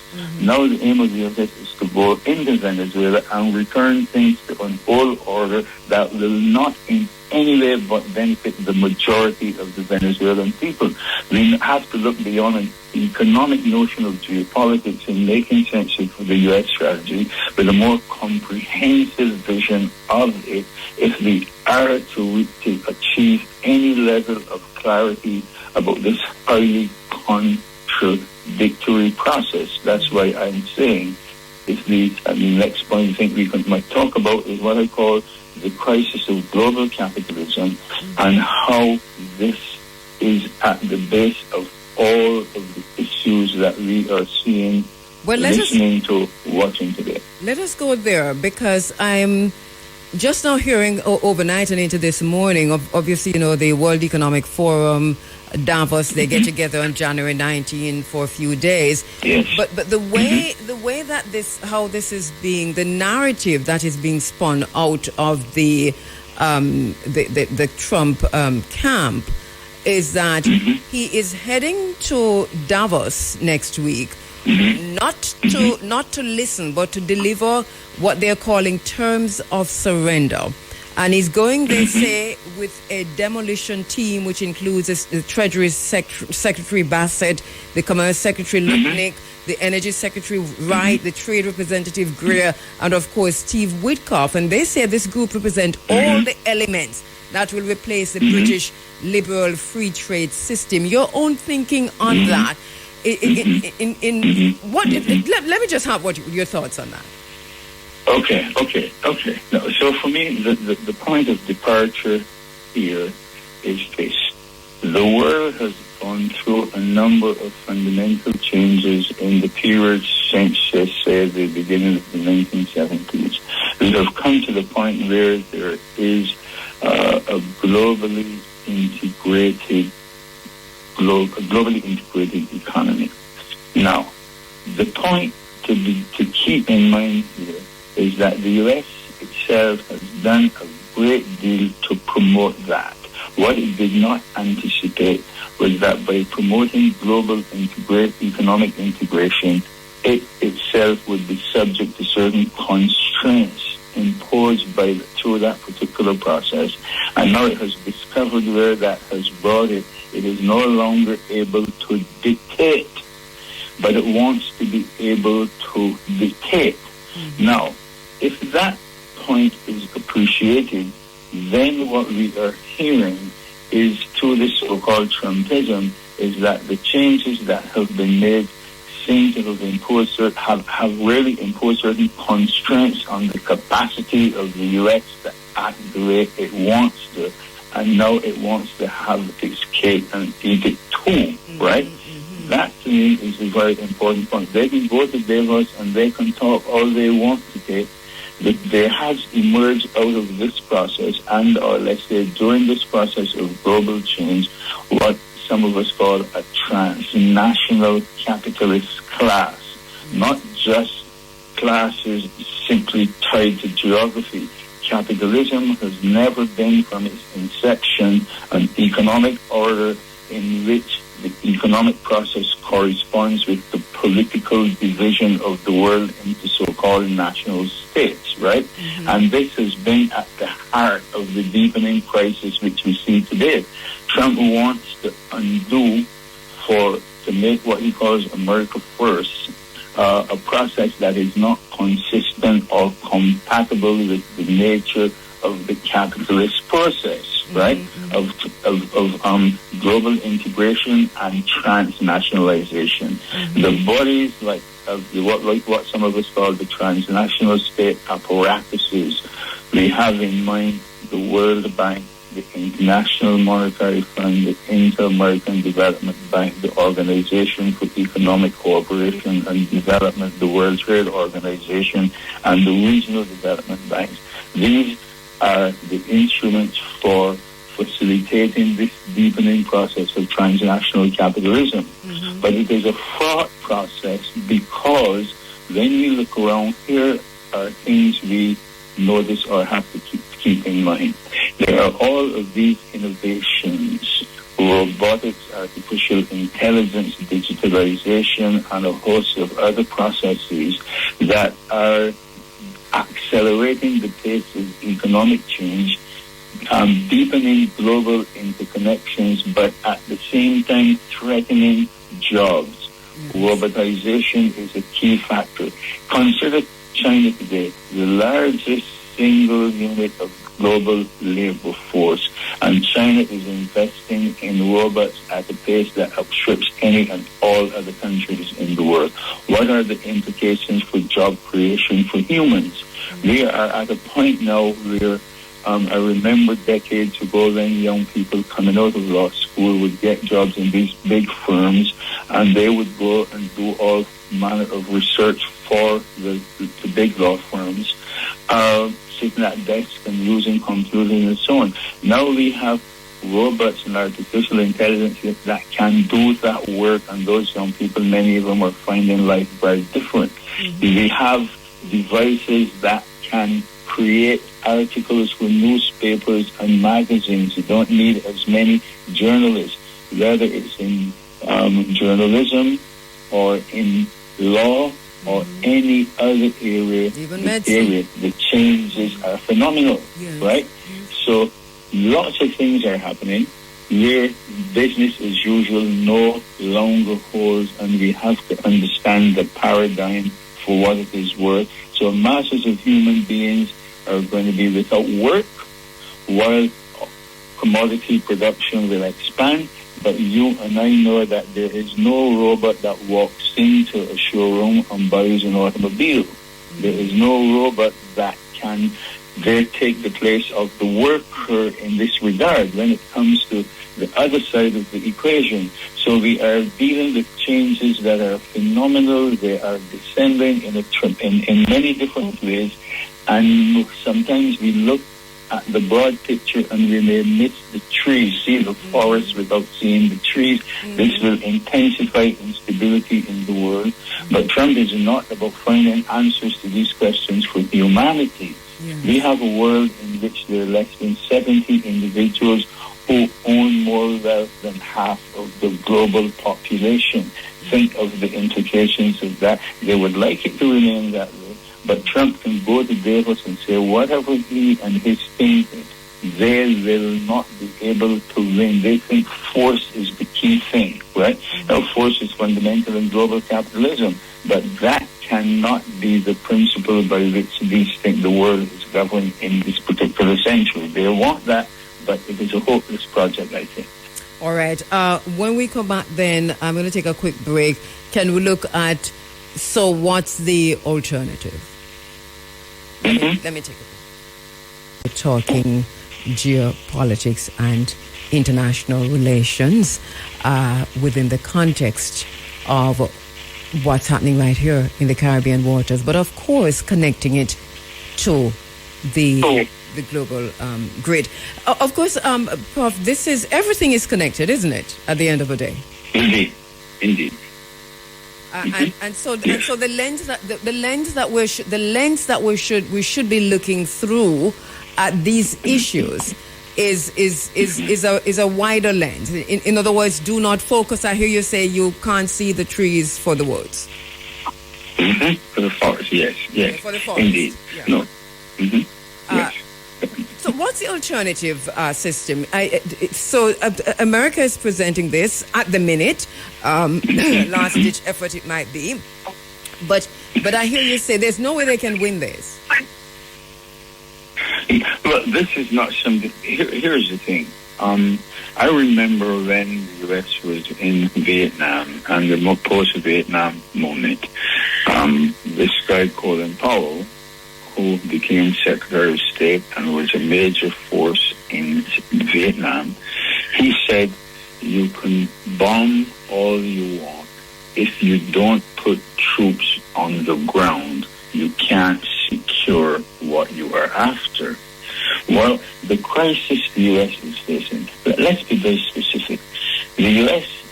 has a $38 trillion in national debt, which requires $1 trillion a year in interest payments alone. It can't be sustained. We are seeing a response to this crisis that leads to what? All the loud noises. They're going to get Davos, they're going to set this, and they're going to do this. They're going to rain terror on the world to bring the world where it wants. I don't know of any leading transnational capitalist enterprises that see this as a viable option for them. The main concern for them is to produce commodities, to make profit, to accumulate capital, without restrictions, so to speak. Now, there are restrictions, however. If it is not in their interest, are they going to jump on a bandwagon with Trump? Does he offer a viable alternative to what exists today, considering that what exists today is in a state of deep crisis? That is bound to make things worse. He assumes with his came. A lot of these are, in my view, very irrational people operating under the rubric of this thing called the Heritage Foundation and Project 2025. Some have already argued that a good portion of that plan has already been implemented in the United States, and the assumption is all they have to do is take this to the global level. Increasing numbers of Americans are having a harder time meeting their obligations. They see what is happening. A lot of them have been led by Trump. He came in and started out by saying, you all are hurting not because of anything you have done. The refugees, the immigrants, the native people, the blacks, the people eating the dogs, eating the cats, eating the geese. The most irrational, vulgar way of presenting things to people to make them believe that they are having a hard time, not because of the very contradictory nature of capitalism, not because of the accumulation of wealth at the top, and with masses of people in the middle and at the bottom suffering, tremendously, but because of some other groups who were taking from them what belongs to them. It is nonsense. But if you can win people over at the level of ideology rather than at the level of facts, then you might be able to present your argument in terms of what making America great again. What does that mean? Making America white again? I was watching a video clip last night, and I'm not sure if it was AI generated, but they were talking about how in the United States you can lose citizenship through civil processes, and they were using Jamaica as the example, and saying, but what is this? If taking this even at face value, the Trumpian notion is that the presence of non-whites in the United States has been a problem. America's crisis is tied to that. There's no evidence to support any of that, but it's an ideological tactic, and people who embrace the racialization of everything, using the idea of biological race to inform racism, and this is something we can talk about more broadly, is problematic, but it plays an ideological role in shaping a vision of large numbers of people in the country. That speaks to one aspect of the crisis. The other is this big global picture with the economic changes that are taking place.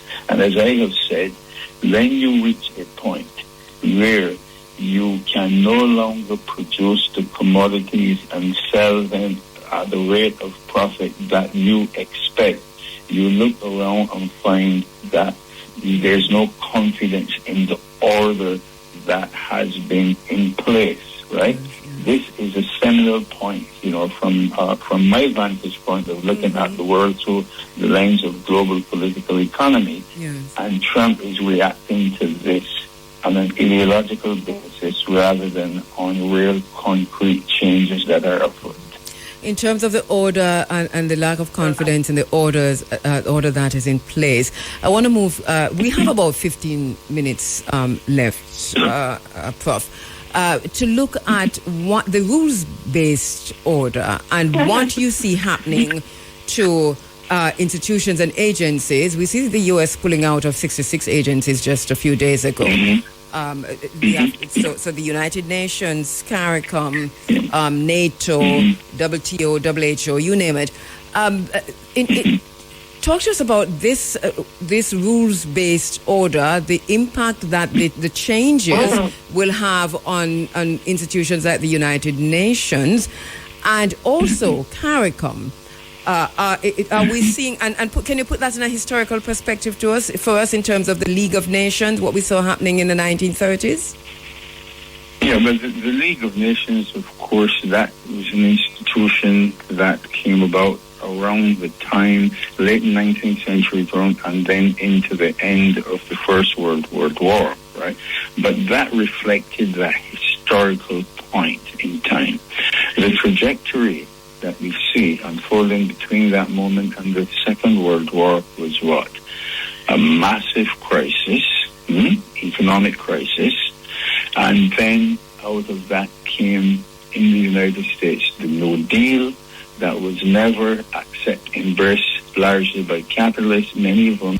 You had a President Roosevelt who came out and said to the working class, you have to join me to fight this order because the politicians don't, the Congress don't want it, and it is something to benefit the United States. He was a patrician in his own way. He never thought of dissembling or disorganizing capitalism. He felt there were sets of circumstances where the state had to play a major role to help recalibrate the process. John Maynard Keynes, in his work in the 1930s, also made the case for what became so-called Keynesian economics, with the state picking up, playing a major role to protect capitalism from some of its most difficult contradictions, right? And then you came to the end of the war, and you had legislation which was designed to bolster that process. And before you could turn, you had the Cold War, and you had McCarthyism in the United States, the witch hunting, the anti-working class strategies promoted around the world. We came out of the Second World War. It was in Europe that the communists, the Marxists, the socialists went online and fought against fascism. The liberals picked up and ran. They were not there to lead the process, but at the end, they were the ones who were able to, who picked up that process. And the United States had plans to bomb Italy. It had plans to carry out all kinds of criminal activities, even within the core, to protect and order the economic basis of which had sustained Nazism under the Germans.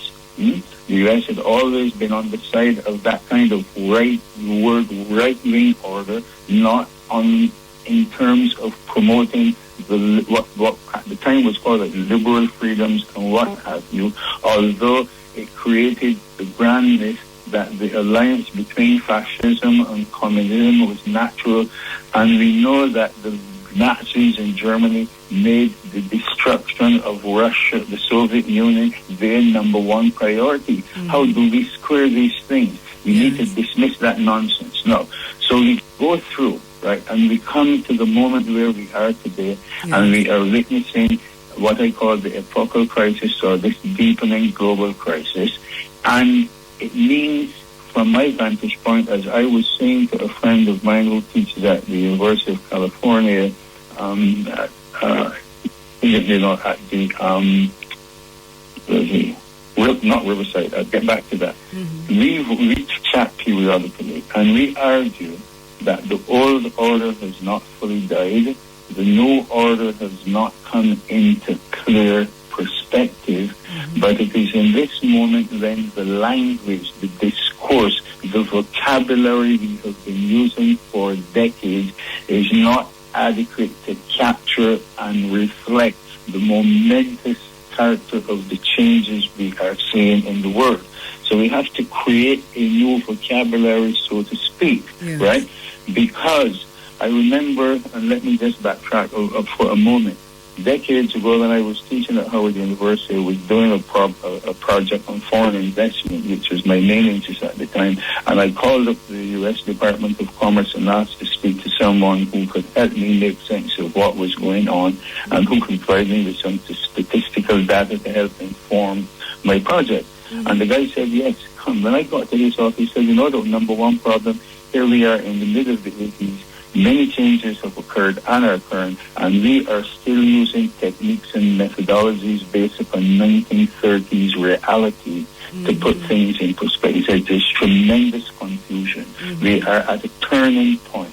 This is part of what I call the geopolitical rebalancing, right? So discursively, from the angle of analysis and interpretation, we need to find new tools and techniques to take us where we need to go. Trump is a backward looking at everything. He is not an intellect. He is not a creative thinker. Bluster is at the center, and people who are around him want to make him feel good, right? Because somehow they seem to think this is the way to go. Then a hegemon is self-confident, is clear that things are going the way that makes sense. They don't behave like Trump. He is simply reflecting the deepening crisis of that portion of the global order in the United States.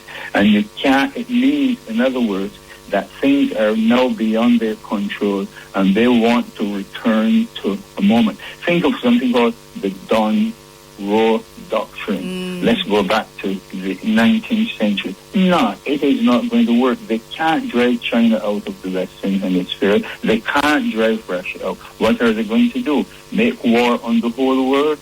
Destroy the world? The Germans have said recently that this business about what Trump did in Venezuela and what he says he will do in Greenland says this is unacceptable. It makes no sense. There is no united front around his position. So whatever he goes to Davos with his team and talk about, we will have to wait to see how things unfold there, right? So however we connect these, we come back to the Caribbean, CARICOM, a very small portion of anything in terms of the global framework. It has not lived up to its expectations because the expectations were higher than its own capabilities. We need to be frank, we need to be honest, about this. Yes. And, right? Agreed. Yeah. So that's that's CARICOM. No, we're listening intently to what you're saying. The NATO is also NATO was always in trouble now with Greenland. So you see, what I find phenomenal just now, and what really resonated with me is a point you made that we are at an inflection point. We don't even have the language. To describe, we need to find or develop the terms to describe what we're going into. We know what we're moving from, but what we're going into, we do not quite understand. That's phenomenal. It is. Consider the following, right? There has been, I remember earlier, decades ago, as I was reading a lot of the work that was done by Karl Marx in the 19th century. Marx said capital first came into the world in the interstices of the evolving world economy. Translated, that says, from the very early point, capitalism began to assume the form of an international arrangement rather than simply something delineated at the borders of national states, right? Now, we have a world divided into political units called national states, exercising something called sovereignty, a principle that has to be understood not as something you put in a briefcase and bring home from a conference or what have you, but it is relational. You can't have just one sovereign state. And for sovereignty in principle to hold, there must be an agreement on the terms of reference. But economically, the organization of the world is not consistent with that political arrangement. You notice that companies want to invest wherever. Trump believes he can take over Venezuela and we will run it. And then the oil companies do this and we have the political leadership in place. Well, that is an idea that says it is an international system, but ways of managing that may differ in different historical epochs. We are at one now. We're a country that played such a tremendously huge role in shaping processes. The Second World War ended. What did we have? The United States insisted that the Europeans had to give independence to their territories. I remember from my work during a conference on the what used to be called the Anglo-American Caribbean Commission. The war comes to them. Then the French and the Dutch are invited to join the Americans and the British. And during the conference in the U.S. Virgin Islands in St. Thomas, there was a conversation between Roosevelt's point man and the head of the British delegation at that conference.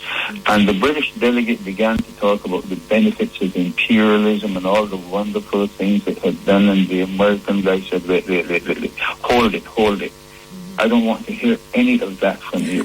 The American people know there's a place called India and it is a British colony. They know that it has to become independent. Okay? And he said to him, by the way, we Americans have a capacity to arrive at truth without becoming bogged down with facts. But that was a strange statement for the man to make. But he was basically saying the post-war world is going to be a very different world. Decolonization, independence. But you and I know that it had also been an extremely bloody moment. Look what they did in what was called Congo, the Belgian Congo. Kill Lumumba. Remember reading a work by an American guy who had worked in U.S. intelligence, said he drove around Kinshasa for a day and a half with Lumumba's body in his car trunk and he did not know what to do with it. So it's been very bloody. But we are also aware that this nation-state project, I referred to that about the way the world is divided politically and that the economic organization of the world is very different. And it was in that context that Basil Davidson, the popular historian out of Britain, wrote a book on Africa and the curse of the nation-state, right? Now, if we put those things in some context and we ask where we are today, we notice that the nationals, that there's something about national states that are being drawn into what I call the motion of global capital. Questions are raised about sovereignty, questions are raised about political democracy, and what does the future hold? We don't know for sure, but we know that based on what we see, the process will not continue along the lines that we saw before. The Trumpian vision is one. For me, it is a bankrupt vision. It is a dangerous vision. It does not do humanity any good. But for him, humanity has never been at the center of his concerns, not American humanity, that he seeks to tear apart at the core for other reasons, right? Based upon a grand myth about racial superiority of people called Europeans and whatnot, this sort of nonsensical vision.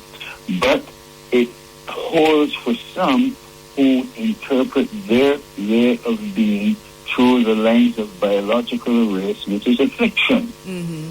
It is racism that produces the ideology of race rather than some race, because we are a species. A human species has evolved over long periods of time, and part of the future direction is to embrace that and move away from any notion of biological determinism that informs the doctrine of global white supremacy, right? So there's a lot that has to be addressed in this transitional moment. It is a difficult period of time, but again, when phenomenal changes are afoot, existing discursive strategies are not the best for helping us make sense. Yet we are trapped to a degree by using the terms of reference as we search for the new patterns that will bring us to a higher level of clarity about what we need to be doing in the world. But corporate lead. Sorry, go ahead. No. Do we go through this change, this period of chaos, without another war, or are we already in that war? Let's put it this way. War is always present. Consider the United States, with all that is happening, holds about 750 military bases in at least 142 countries in the world. Which is to say that militarization is an indispensable part of the American strategy. But at the same time, when you look around the world, you see a country like China that puts emphasis on what people call soft power. I listen to a lot of people who say, well, go with the Chinese, you're getting rid of one form of imperialism for the other. I think that is reflected, not that I'm saying China is a saint, but I think that is reflective of the way in which we have internalized ideologies of oppression, and we don't see beyond the narrow lines of common sense. right? They're saying, well, if you say we don't want to do with the Americans, let's embrace the Chinese. When you go there, you get this from the Chinese. Look at China. Look around. Right now, we know that there is this massive highway project linking the Atlantic side of Brazil to the Pacific side of places like Peru. They're also building a rail to connect those two areas that will reduce the amount of time by many days or weeks that it would take to cross the South Atlantic around the Cape south of Argentina, and then come up into the Panama Canal. We've heard about that. Yes. That is, if that happens and it is work being done, has tremendous implications. Then they have this vision for a canal through Nicaragua. And Trump is saying, get the Chinese out, get them out of Panama Canal, get them out of this, while other changes are taking place that he cannot stop. Neither Trump nor his administration can stop them.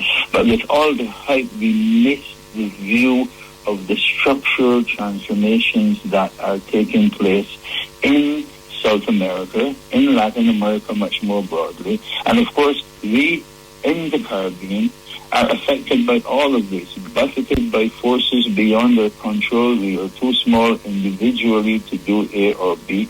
But if votes count at the tables of international organizations like the UN and others, then we have a voice, but not a voice that is decisive in any fundamental sense of the term, but we might say a voice that cannot be ignored.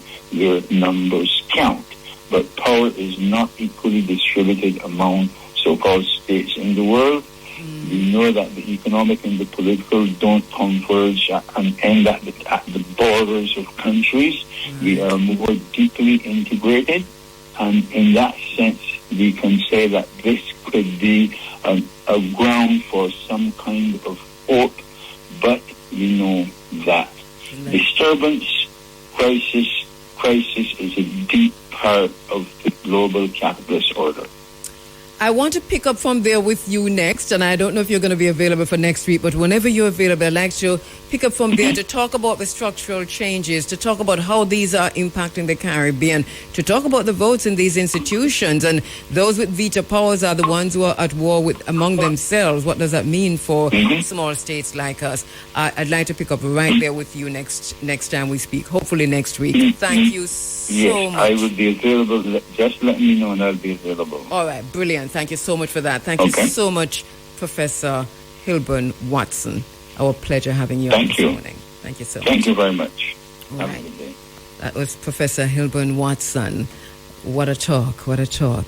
Wow. There's so much more to say. We're leaving here understanding that we're in a period of change, and it is chaotic, and there is crisis. The bottom line is how? What about us? How we survive all of this? A little bit more about Professor Watson, who was just on. He'll be back with me next week. You just heard him. He he graduated from Howard University with a graduate degree. He went on to teach in the Department of Political Science from 1973 to 1994. He served as chair of the department from 1986 to 1990.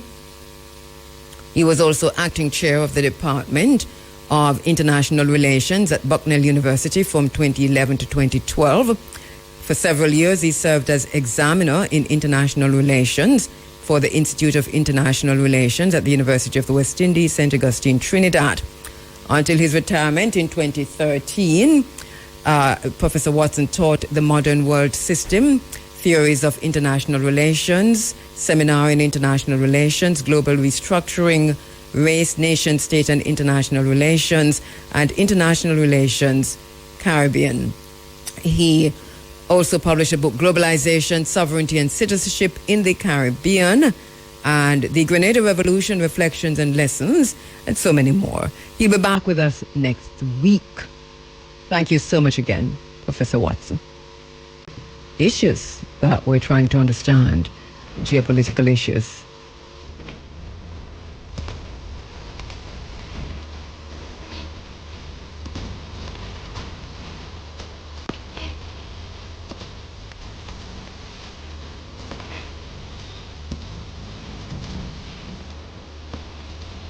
Let's see if we got David online now. Dr. David Mohammed, are you there? Yes, I am. I'm hearing you clearly. All right.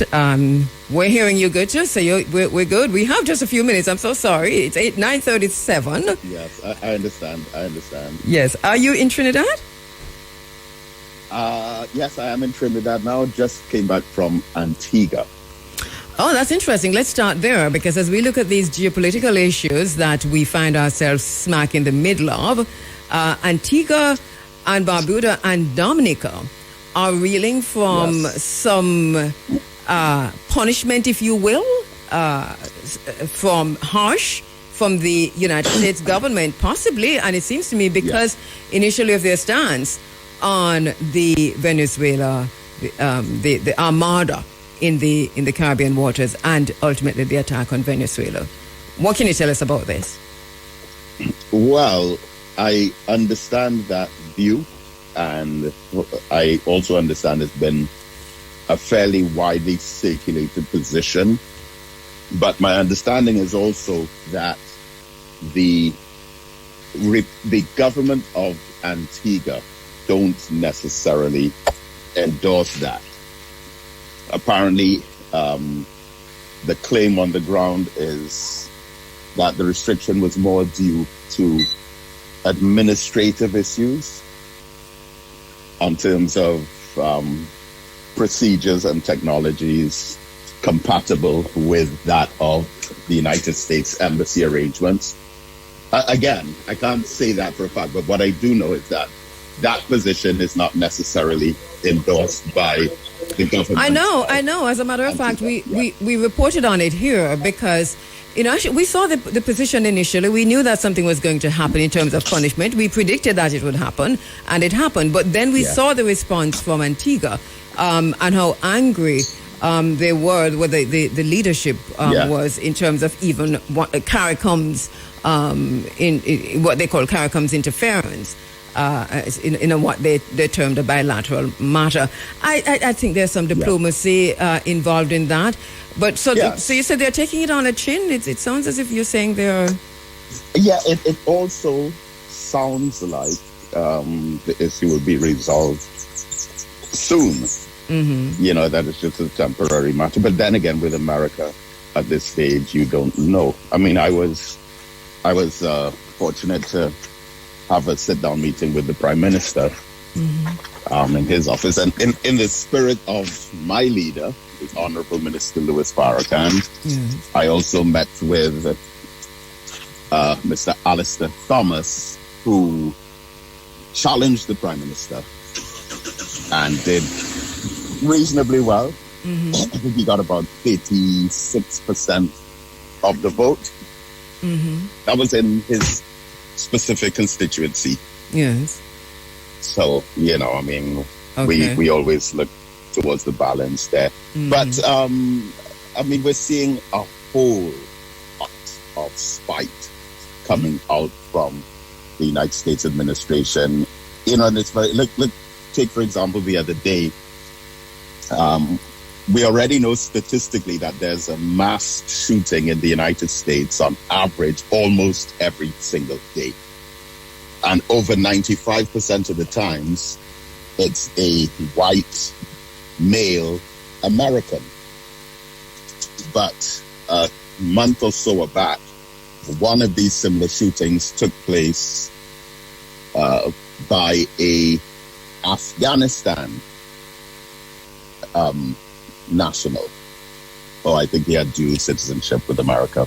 And based on that one incident, the president took a decision to ban all Afghanistan nationals from coming into America. Based on one incident. You have these attacks that are taking place right now, verbal attacks on Somalia by the president, targeting Senator Ilhan Omar, making up some really horrible lies about her. But this racialized politics seem to be not just in America. It's not confined to America. We see this widespread across Europe. The UK, for example, it's putting And so, what does this mean in the broader thinking?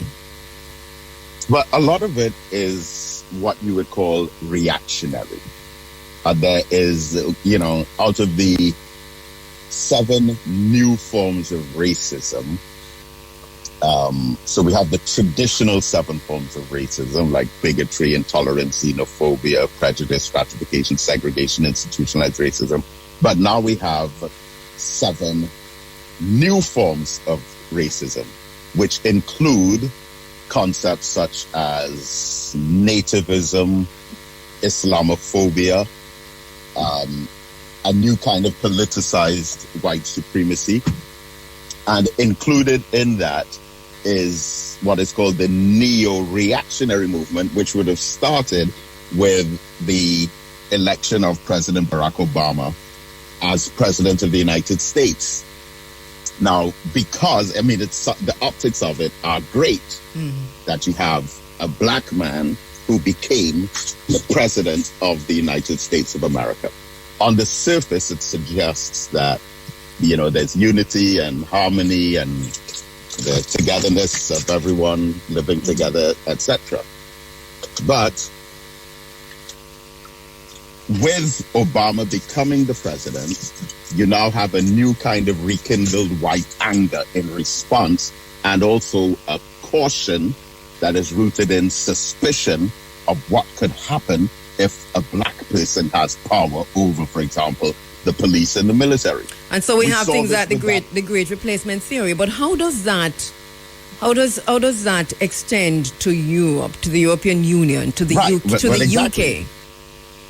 Yeah, and this is my point specifically, because in England we saw Prime Minister Rishi Sunak, a Hindu, dark-skinned Indian person, becoming the Prime Minister of a country that historically has produced racist policies and racist influence in countries overseas.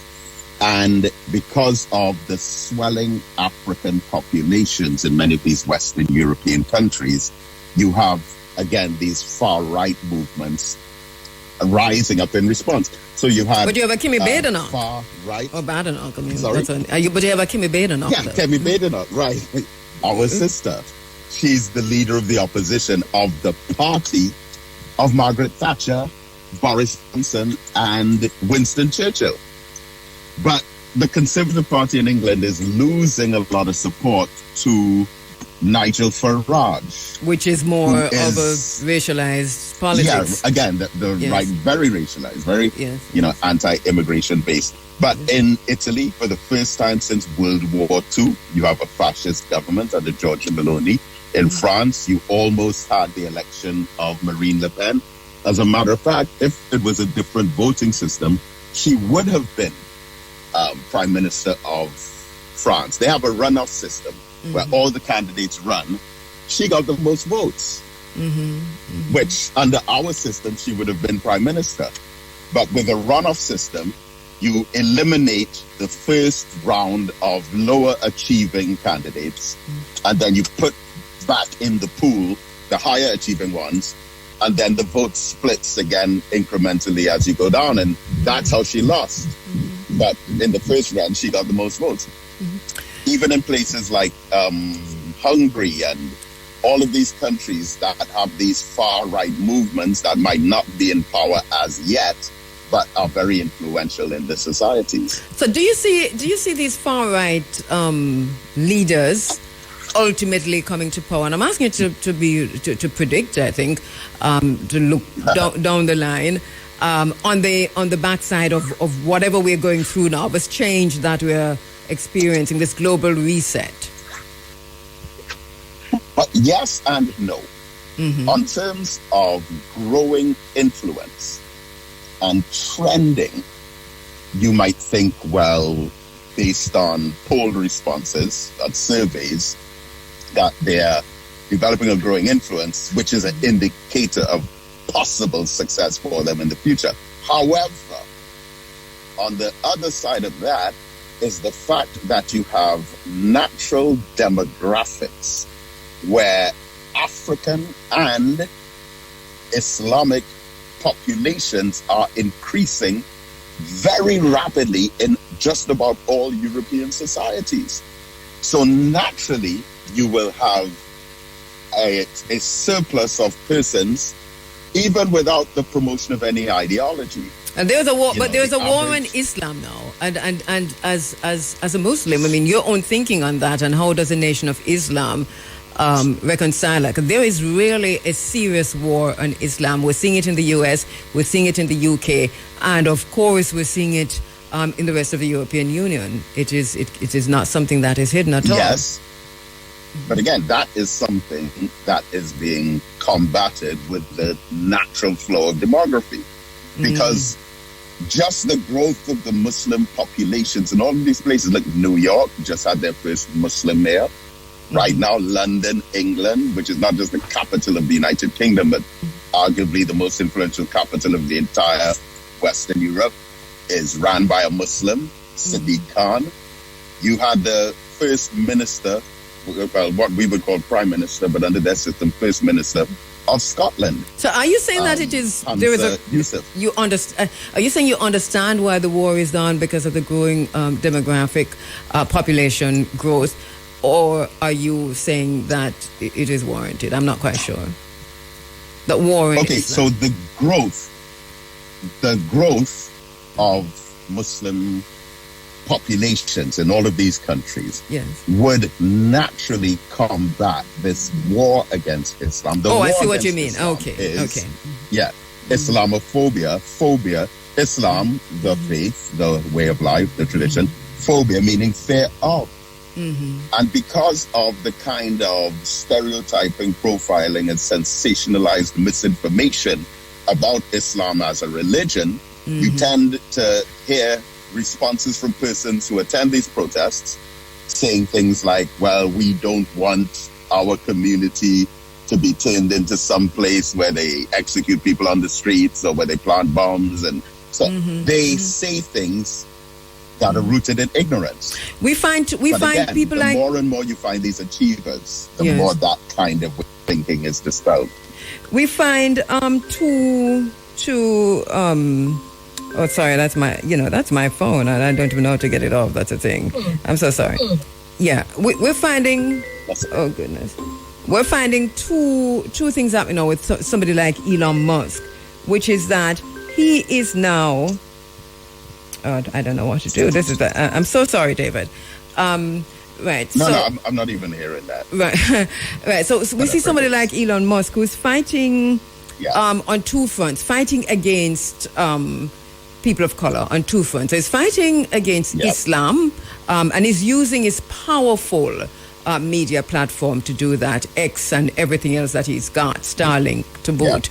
So he's fighting Islam on one front. I mean, this is a war that he's fighting against Islam. And he's also fighting South Africa. He's put everything that he's got to fight against South Africa, to say South Africa is a racist country and they're racist against white people and so on. What's your thinking on this? Where is this going, and why do we well, it's not even so sudden, but why do you think this is happening now? Well, there's this concept that is introduced to us in the Bible, where there's this immortal passage that says, and Satan shall cast out Satan. And when you look at the conflict that has emerged between President Trump and Elon Musk, that within itself is a kind of cancellation or elimination of their own dual twin negative influences. Now, the first time I heard Elon Musk say anything political was in his attacks against Julius Malema of the Economic Freedom Fighters of South Africa. And I was pretty startled, because knowing Elon Musk is this billionaire, one of the world's richest men and all that, of why he would become so personally involved in attacking someone like Julius Malema. And then you saw in America the president claiming that black Oh, South so much. Africans That's really not my killing phone. white Interestingly enough, farmers. let me apologize to our listeners because it's a phone that you are actually on that's ringing, and there's nothing I can do about it because I really don't want to disconnect you because you're coming on through WhatsApp. So my bad. Let me turn off my microphone and you go ahead and finish what you're saying. Okay, right. So we would have seen sometime last year where President Trump claimed that black South Africans were targeting white farmers. And he even offered, as tight as immigration is in that country, he even offered citizenship for white people from South Africa to save them from the blacks. Similar kind of concept with the military action that was taken against Nigeria. He claimed that he cared so much about the Christians in Nigeria that he wanted to save them from the Muslims and carried out military strikes against Nigeria.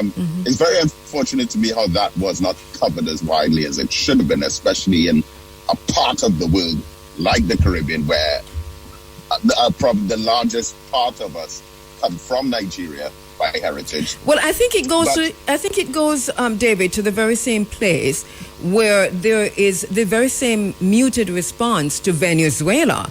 You're in Trinidad now. Your prime minister took a stand early on, and went as far as to say that the relationship, CARICOM is not a viable partner. So that outspoken, the only person who was spoken out here in Jamaica happened last week, and that is in any serious kind of way, and that is Bruce Golding, and as a former prime minister. So I suppose it's coming from the same place of fear of not wanting to anger the United States right now, because you can be punished like Antigua or Ukraine or or Dominica. I think that's what. Hand in the lion's mouth, trying to withdraw it slowly. We get that, but for two very quick points on that. One, to me, and I've been trying to push this in all of my media presentations, that it is because all of our news is filtered, censored. It is influenced by the powers that be out there. Our most reliable source for global news is the Final Call newspaper. And the Final Call newspaper connects with Black and African interests on current affairs across the globe and brings it straight to you directly and honestly. And the Final Call newspaper from months before we've had headlines such as the beating of the drums of war, speaking in advance about all these military threats and plans. Okay, so you have Greenland, for example. That's beating the drums of war. But we are less concerned about Greenland as we are, say, about Nigeria. And the Final Call has highlighted issues such as anywhere in Africa, whether it's Somaliland, Europeans are Ethiopia. normally at the root of it. Yes. Where can right now with the current crisis taking place? Where can we get the Final Call? How do we access it? It's online, thefinalcall.com. And our brother Clive Muhammad in Jamaica, who continues to do great work on behalf of the Nation of Islam, he would be also a source of being able to get clarity on a lot of these issues as well.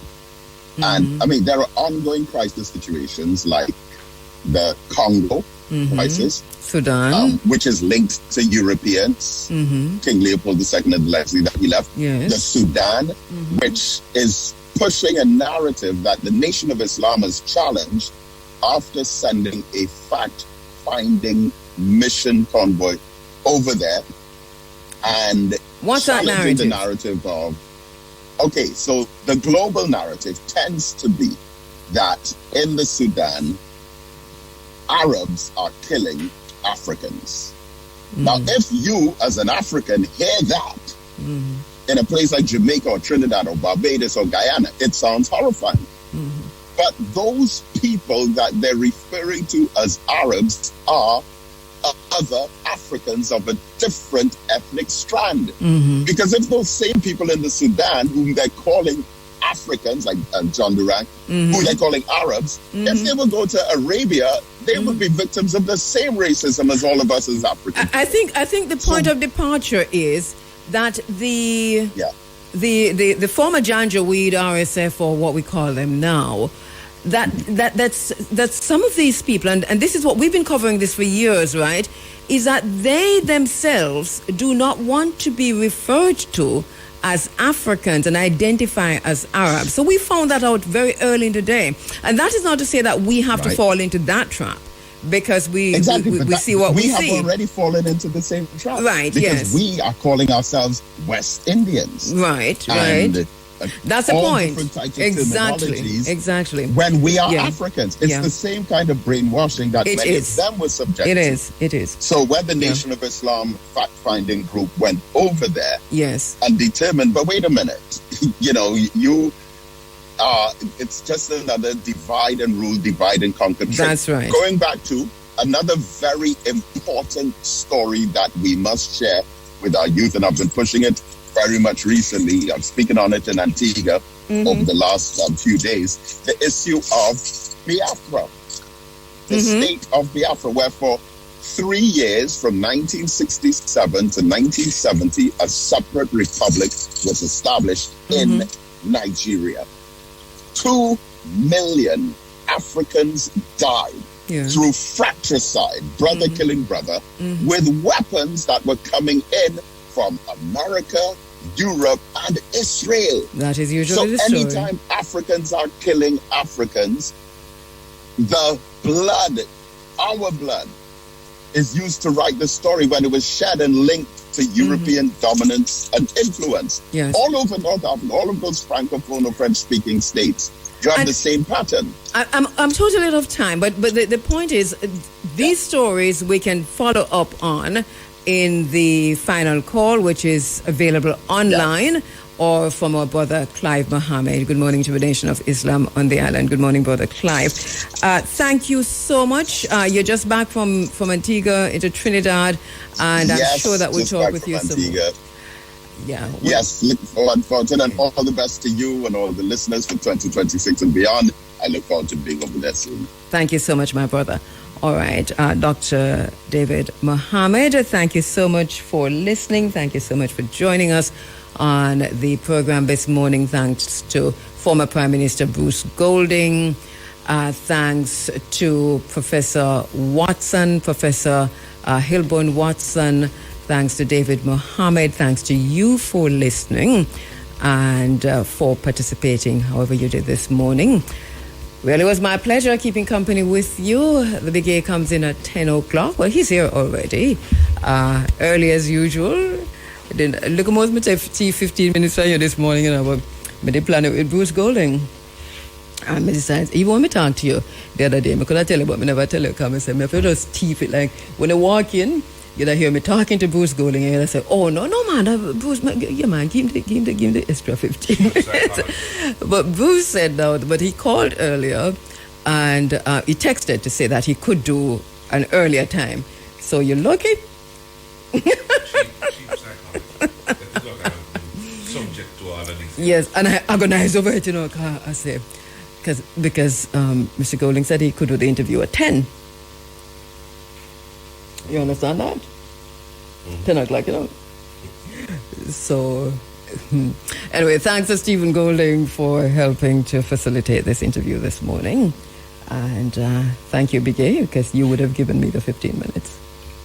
You hope. Anyway, this is how we say goodbye for today. Unless